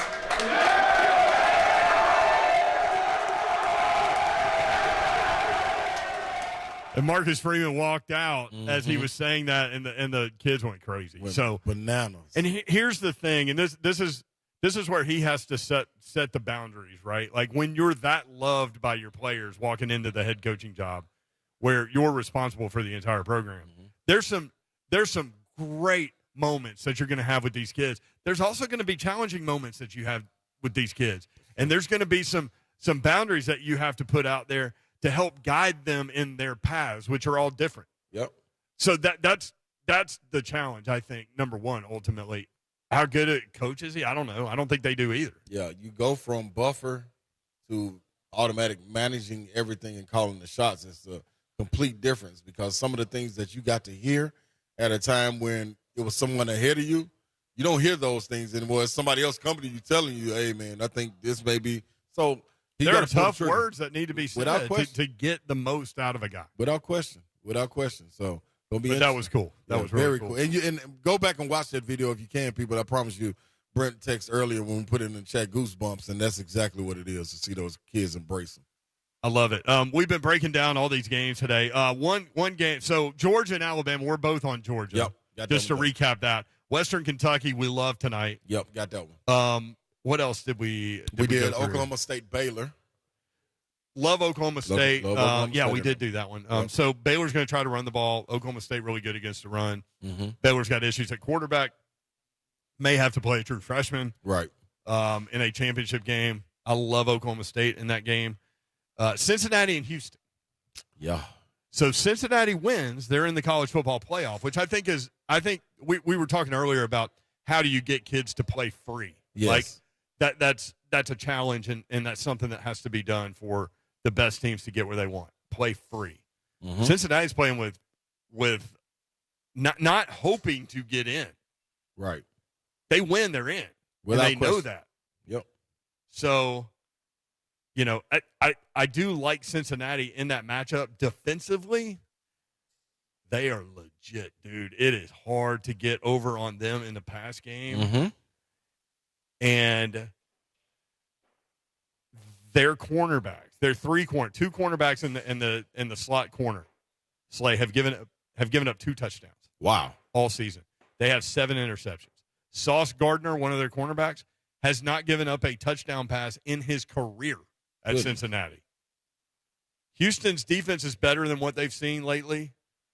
So, that's the rubber meets the road thing. But I like Cincinnati, not necessarily by 10.5. I didn't. That's a lot. I didn't go that way with this game. I went under 52.5. Okay. So this game, just transparency. I'm a little nervous to bet on this one. I want to lean towards the 10.5 if I was to take Houston in the spread. But I think at some point Cincinnati has to get comfortable. I think the most difficult part of their season was to get to this point. These last 2 or 3 games that they had to play in to get to this point, to be a lock in a sense to get into the college football playoff, that was difficult, man. It was so hard to get there. Now they're there. I think they play with their hair let down and they're a little bit more relaxed, and they go in and handle Houston. Will I bet on it? No. I do think Cincinnati wins if you're going to bet the money line. And they get in the college football playoff. Yeah, they get in, but that's 10.5. That's a lot when you talk about betting. But I think Cincinnati definitely wins this game. Love it.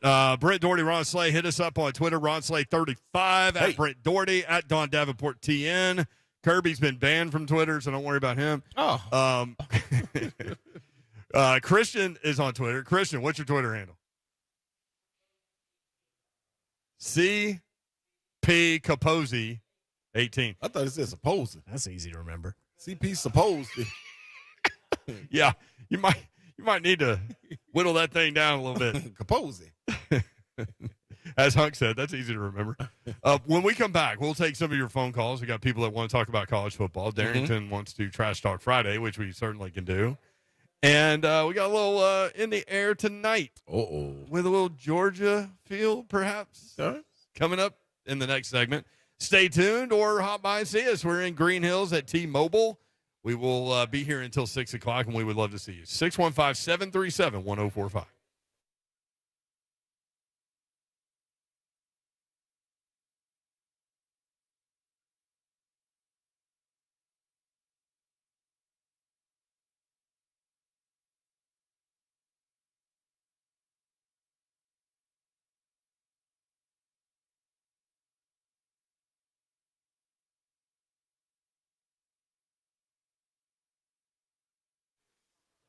Buddy Allen Carpet One, they're your flooring experts. If you're thinking about that new flooring project, locally owned and operated by the Allen family for more than 55 years. Zach, Jenna, and Judson Allen are in the store every day. Brought us some pullovers the other day from Buddy Allen Carpet One. Always love to see Jenna and get those pullovers, and we appreciate them. You're going to love these guys. They'll be there for every step of your flooring project, including the installation. They're not going to 1-800 you there. They will handle all of it. Located in Donaldson, 2405 Lebanon Pike, 615-883-3289, BuddyAllenCarpet1.com.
Now, a high school football scoreboard update. Presented by the Tennessee Highway Safety Office on 104.5 The Zone. Good afternoon. I'm Lucas Panzica. The South Pittsburgh Pirates from down 14-0 at the end of the first to a 24-21 win over Mackenzie in the 1A Blue Cross Bowl. They are state champs for the sixth time in program history. Earlier today was Alcoa claiming the 3A state title, 45-14, the final over East Nashville, and kicking off at 6 p.m. Central in Chattanooga. Walter Nolan and the Powell Panthers take on the Page Patriots with quarterback Jake McNamara in the 5A Blue Cross Bowl. Drunk driving is the ultimate form of unsportsmanlike conduct. The Tennessee Highway Safety Office reminds you that fans don't let fans drive drunk.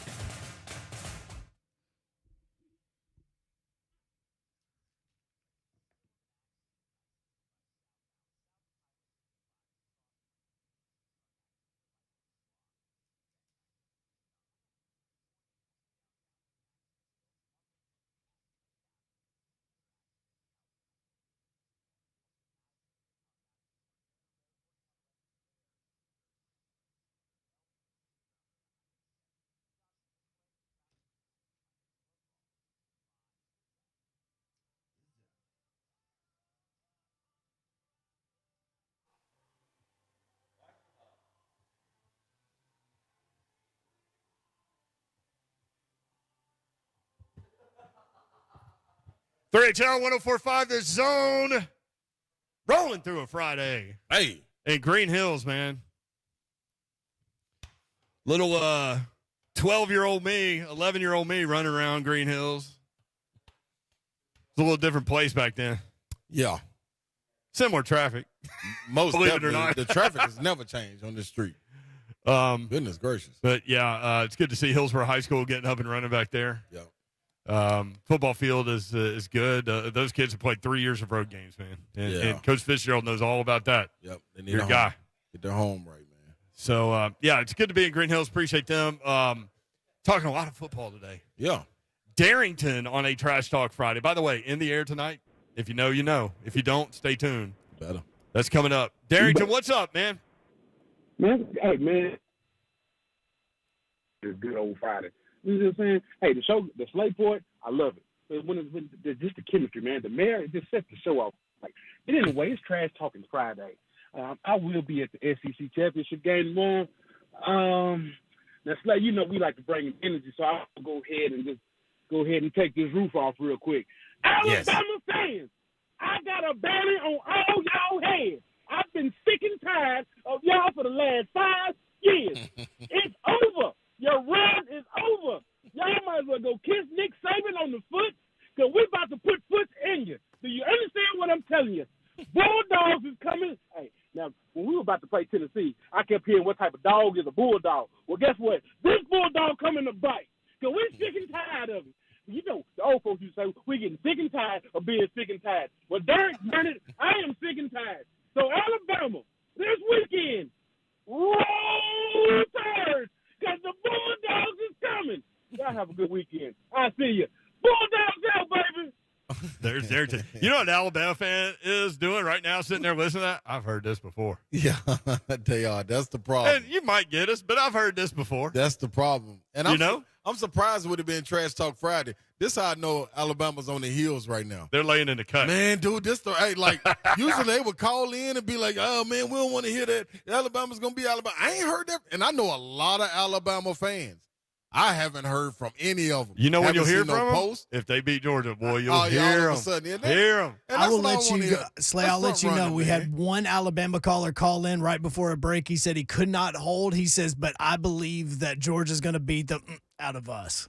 Yeah, I mean, that's what he the said. facts. So don't give me no listen, come Monday morning, don't call in with that front runner attitude.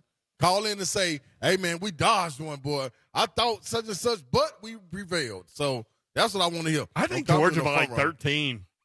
I think Georgia by like 13. You want me to tell you what? I can tell you what my score is. You want me to tell you my score?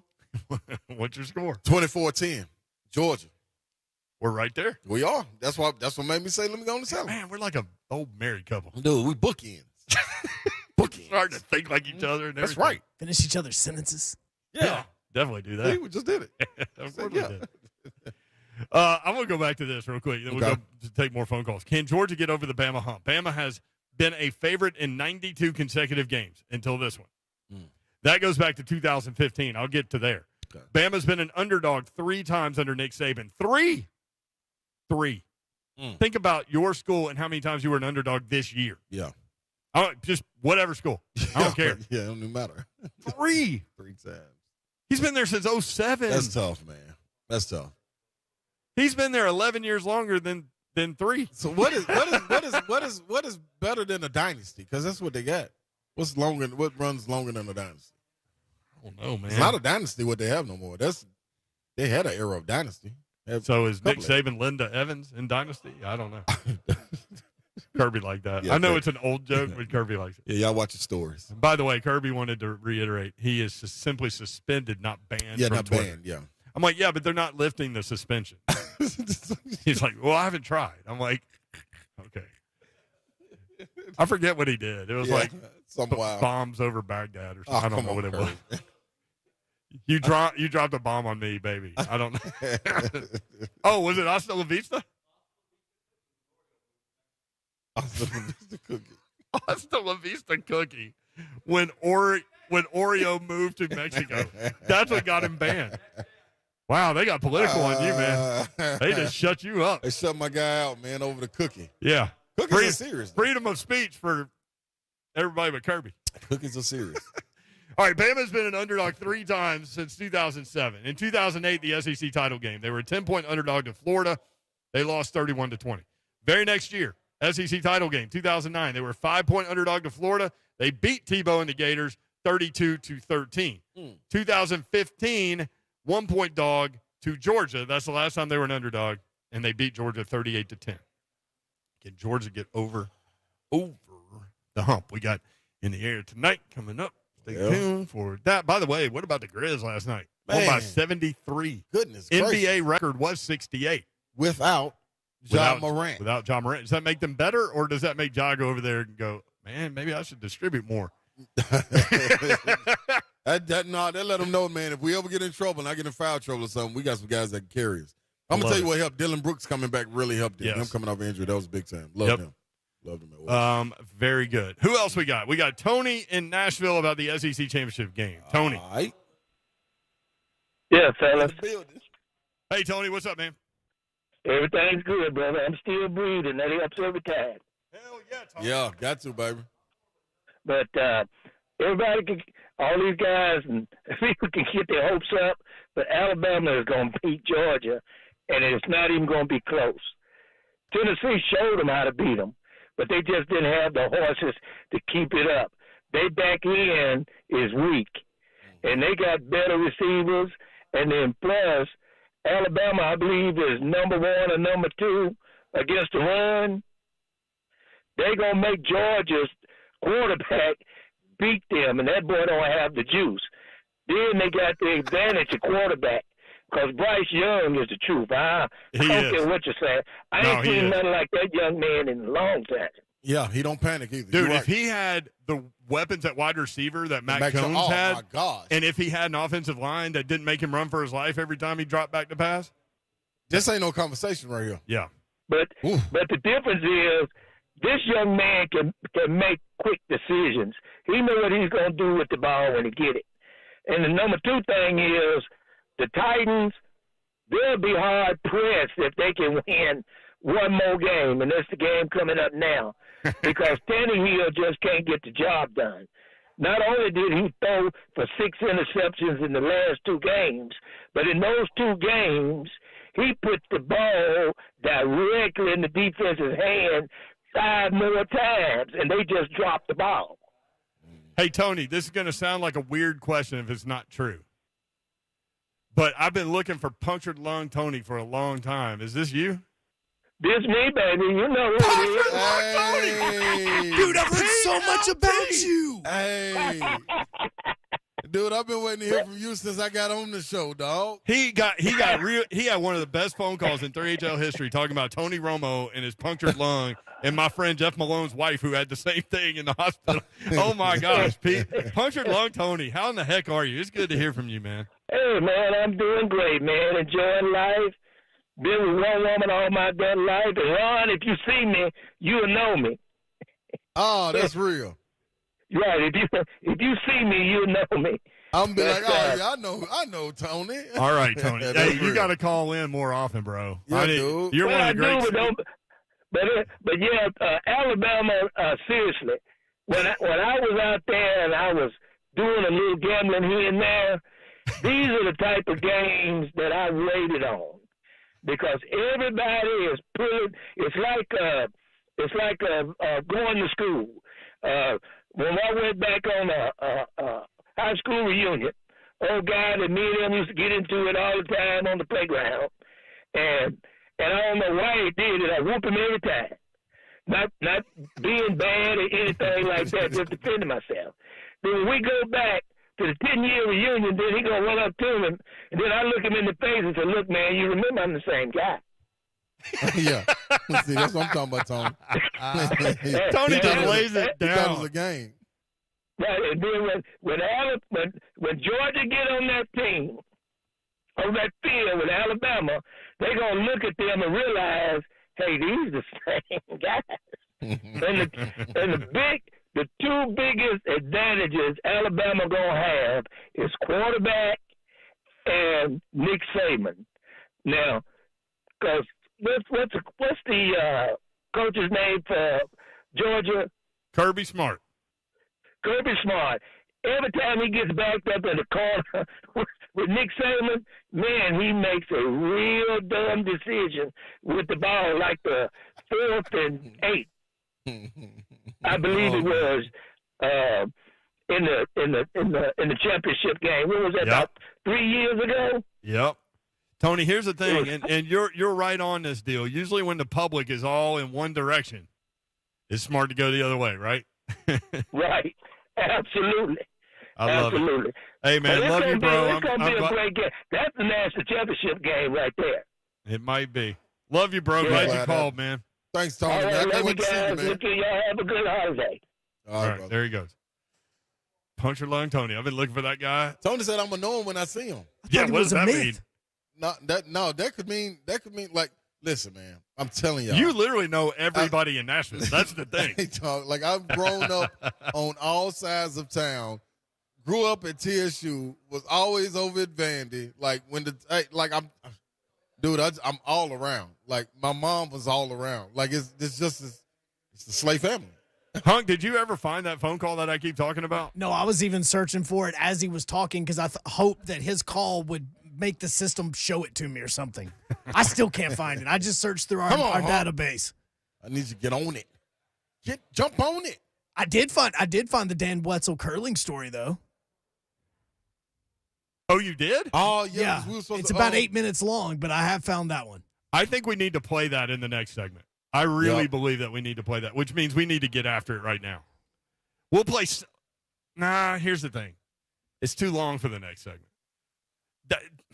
No, because the next segment I need. Punctured Lung Tony is one of the great storytelling phone calls from a 3HL crew member, listener, ever.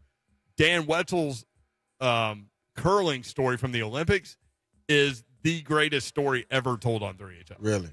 So I don't want to play like half of it, Slay. Mm-hmm. We need to play it on like Monday or Tuesday next week. We just need to go ahead and bank that and then do it when we have time. Okay. Does that sound fair? Sounds fair to me. All right, because we got work to do. Because I want to hear it. Uh-oh. I'm starting to hear it. Is it time? I think it's time. Uh-oh, here we go. In the air tonight. Here we go. Listen, Slay. It is championship week. Yes. We've been talking about it in the high school game with all those kids playing for state championships. Congrats to those that didn't win. Congrats certainly to those that were able to hold that big gold trophy. Congrats to all the seniors that put their school's uniform on for the last time. Mm-hmm. It was a hell of a run. We know. We're talking about college football now. Yes. And we're talking about Georgia and Alabama. Yes. And we're talking about an Alabama team that everyone just expects to win. Yep. Every game that they play. Now, this Alabama team had all of the pieces coming into this season. Yep. It was supposed to be Nick Saban's best defense ever. Remember that? Yeah. And against the run, they're pretty good. They're really good. to stop Georgia, the method to beat Georgia, nobody's ever been able to do it, put them in obvious passing situations. You do that by stopping the run on first down. Right. Alabama has the pieces in place to be able to do that. Their secondary has issues. If you're Georgia, maybe you throw on first down. Maybe you go against the grain this time. Alabama is a 6.5-point underdog. This is the biggest underdog they have been since 2008. Wow. Georgia hasn't won a national championship since 1980, Slay. Can they get it done on Saturday and get that SEC title, that next step toward what they haven't had in 41 years? Mm-hmm. You know what? What they end up having to do is Georgia got to buckle down and feel it. It's right here before them. It is. They got a guy across from them lining up that don't get rattled. That's all they talk about. The guy don't get rattled. He'll throw it away before taking a sack. I mean, he'll throw the ball away before taking a sack, throw it away before getting the pick. He don't put his team in bad situations. This is a freshman. Is he going to act like a freshman? Or are you going to get the guy from the Y that you can't understand how he's hitting all the threes and beating your ass? Stetson Bennett. Yes. Is he going to be able to get over? Listen, Georgia is going to win the national championship. Georgia is going to win the SEC championship. Come on. They haven't won the Natty since 1980. Come on, man. You know the top 3 movies in 1980? Talk to me. Kramer versus Kramer. Oh. Stir Crazy. Oh. Number 1 movie, Empire Strikes Back. Oh. The number 1 song was Call Me by Blondie. It's time, Georgia Bulldogs. It's time to get it done. Let's see it. Now.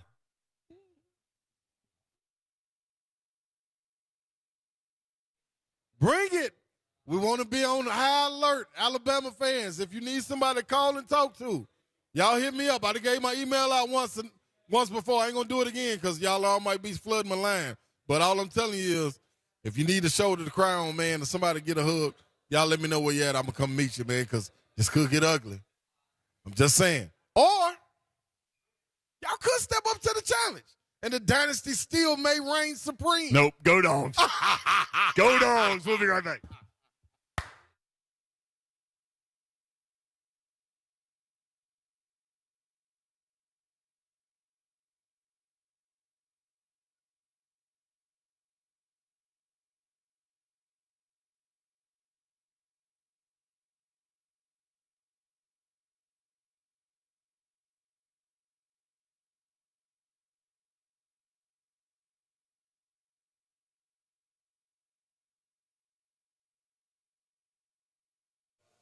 Gupta Dodge Chrysler Jeep Ram. That's where you need to go to get that next new vehicle. Get it done this weekend. Maybe you've been thinking about it. Maybe you've been putting it off. No reason to put it off as we head into the Christmas season. Think about yourself. Think about your family. Get something more reliable. Go see my friends at Gupta Dodge Chrysler Jeep Ram. Springfield, Tennessee. They will be there to hook you up with no pressure at all. They simply want you in the vehicle that's right for you and your family, and that's it. 3450 Tom Austin Highway in beautiful Springfield, Tennessee. That is where the best car buying experience you've ever had will be. And you can go see those guys. Check them out online right now. GuptonMotors.com is the website. All of the inventory, the dealership information is there. GuptonMotors.com. Go see my friend Daniel Gupton and all the guys at Gupton Dodge Chrysler Jeep Ram this weekend. Get that next new ride. Take your test drive. Ask your questions. They'll have your answers. You'll go inside. They'll help make the numbers work. It'll be that easy. 3450 Tom Austin Highway in Springfield, Tennessee, about 30 minutes from downtown Nashville. That's Gupton Dodge Chrysler Jeep Ram.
Now, a high school football scoreboard update. Presented by the Tennessee Highway Safety Office on 104.5 The Zone.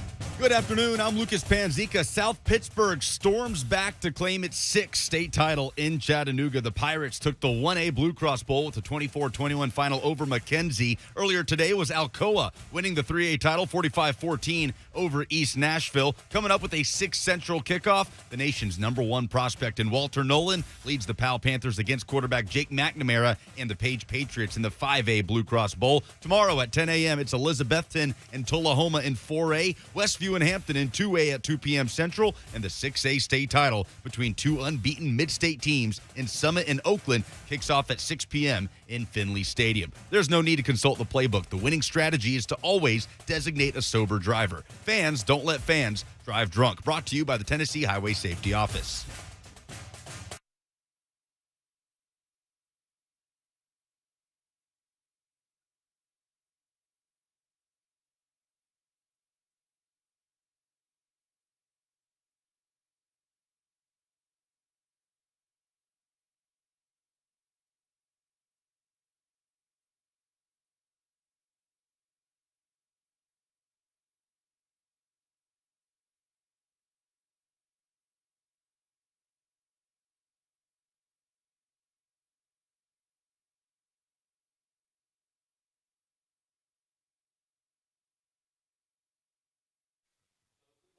There you are, Slay. Hey, we be in the city. What's funny about listening to y'all coming back All my people when with you did the me remote now. yesterday? Yeah. That you talking is a little bit behind the music. Oh, really? Yeah. Oh, wow. That sounds good then. It probably does. It's like an echo effect. Yeah. I mean, I like it. Listen, everybody knows our people with us. Yeah. Everybody knows we're in the city. All the time. Yeah. And they know the car ain't got no roof. That is definitely true. You know what? You wanted to hear from Bama fan? Mm-hmm. We got the biggest 3HL Bama fan out there. Bama JC next up on 3HL. What up, JC? All right. It's been a few weeks since I've called in. I ain't even called in really all this season. You know why? Because I ain't really interested in this going after those little small, Tennessee victories. I don't get pleasure out of just winning 3/4 of the game, all right? Mm-hmm. So I'm going to wait until the fourth quarter, which is, well, I guess you could say it's the fourth quarter of the season. The amount of disrespect you cherry Pop-Tart eating fools are giving to the Tide is unreal. I don't get it. What they done? Just beat Tennessee the past 15 years? I mean, is your feeling that hurt that you're going to pick Georgia? I mean, Mr. Slay going to call a couple weeks ago puppy dogs, but all of a sudden now he's going to bet his mortgage on them. Like, this is what we're going to do, all right? I'm going to call you Monday, win or loss, and I'm going to give you the same type of enthusiasm that Slay gives when I play Vanderbilt, all right? Like the same type of enthusiasm. I hope they lose. I kind of hope they lose low-key. You know what? No, don't do reverse psychology. No reverse psychology. No, because if you lose, you're not in the college football playoff. I don't want to hear that. This is a part of a dynasty. It ain't no. You're y'all right. been quiet all week. We knee deep. We are still knee deep in that dynasty. All right. It's cool. It's cool. I understand the hate. It's fine. You want the Bama fans to come out. You want to get them ball poking the bear out up. Well, guess what, brother? Roll Tide! We're coming after that 18th national championship. Woo! That's what I'm talking about. There he is, Bama JC. That's all I ask for, man. I just want the people to come out in droves, man. I ain't heard from you. Bama JC one time came rolling through when we were doing a remote at a gas station, and he just lowered the window and just yelled "Roll Tide" and just kept going. That was real. And it was him. That's what I like. I like that. He just kept going. I like that. That's how you operate right there. Him saying "I" all the time made me think of what you found today. Hunk, do you have Joey Molinaro? Oh, this is classic. Got it ready. This guy did a Nick Saban calls Brian Kelly, but Brian Kelly's Southern voice. Yeah. To welcome him to the SEC, congratulate him on the job. Check this out. Congratulate you on the new job. My word.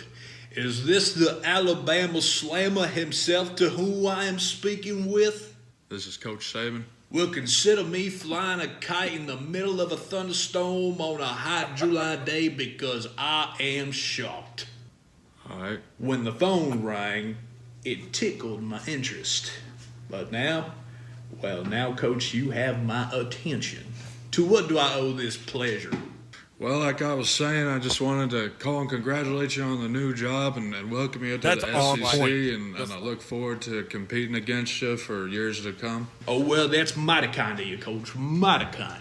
Brian, I gotta say, this doesn't really sound like you. You all right? Let me guess, you're talking about my accent. Oh, I just can't help myself here with all this southern hospitality.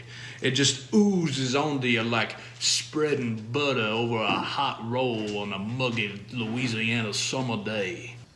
Brian, you've been there for a day. Well, now, Coach, let's not rush to judgment now. Maybe if you want to talk more about it, then you and Miss Terry are always welcome to come over to the Kellys for some iced tea or maybe even some lemonade. Well, I appreciate it, but unlike you right now, I got a program to run that's in the middle of some pretty important games, so I think I'm going to have to turn you down, all right? I understand, but just remember, as we say here in the South, my house is like a church, always open to all, but especially on Sundays. That's not even a saying down here. You're from Massachusetts.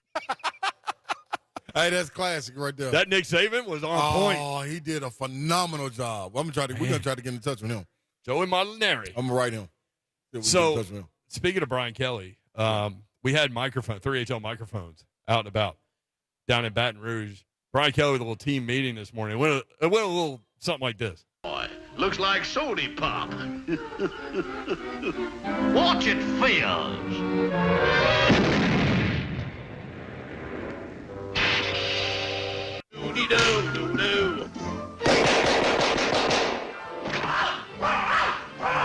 There's a whole lot of sound effects in this team meeting. Oh, that woman. Got a mouth like an outboard motor. All the time. Put, put, put, put, put, put, put, put.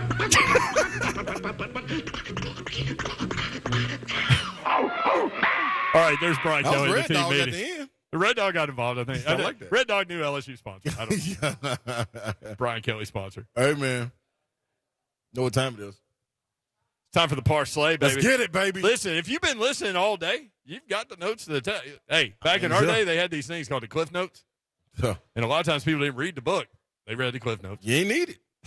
All you got to do is just listen to the show. That's what I'm telling Now, people I'm a rule all the time. follower, so I read the book. But I understand that the Cliff Notes existed. And you've had the Cliff Notes. Now it's time for the test. Yeah. So listen up. Here we go. Tonight, if you want to get in on tonight. How do you not have a theme song to the ParSlay? I don't know. We got to work on that. Because he's bashed everyone I've played. Yeah, because you start playing Christmas songs and stuff. This right here is brought to you by Kent McMillan in NashvilleIntelliturf.com. Nashville.intelliturf.com.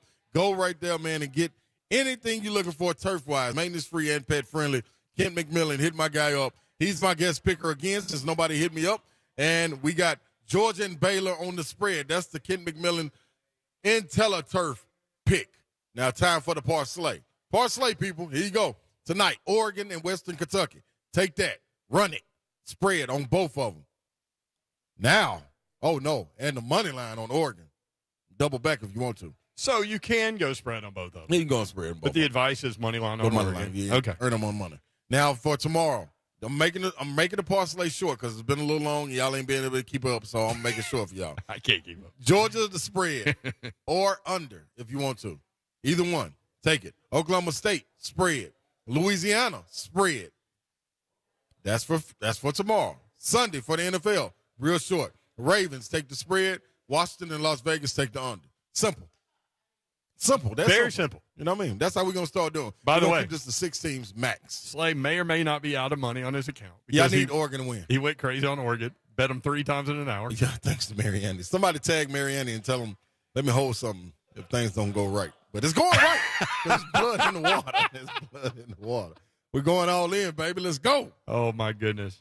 I kind of wish we had a show tomorrow if Oregon doesn't win, just to hear what you had to say about that. They're going to take care of business. Guess what, though? Mayor? What you got, Slay? Glad to have you back, man. We missed you. Thanks, man. Dang. Now we miss Babs. We miss Babs. We need to get Babs back. Yep. But we'll all be back, man. We need the Wonder Twin powers. Yes. You said there's 3 of us. Yes, it is. Yeah. We needed everybody. Our thanks to T-Mobile for helping us out and hooking us up today. Felt like I had a shout-out for somebody. Daddy's Dogs for hooking us up with some great hot dogs, man. Those things. Check them out. Man, beef long dog. They got the Chicago dog, the New York dog. We had the Music City dog. Had barbecue on that thing. Mm-hmm. Thanks to T-Mobile. Come through here and get you an Android, man. Or an iPhone 13. I would prefer you get a Android. Troy Field, December 7th. That's coming up. So go shopping this weekend and drop by Nissan Stadium on Tuesday, or drop by Buffalo Wild Wings in Cool Springs and see us and drop by. Mm-hmm. Thanks to Hunt back at the station on the world-famous Music Row. Christian, Kirby, everybody at T-Mobile. Dawn will be back on Monday. Check her out on Saturday. Slay will be working too. I'll be the spotter. You may not hear from me, but guess what? There's no way they don't hear from you. You better believe it. I was just about to say that. You better believe it. Hey, have a great weekend, y'all. And if you're playing for a state championship, good luck. Later. Peace.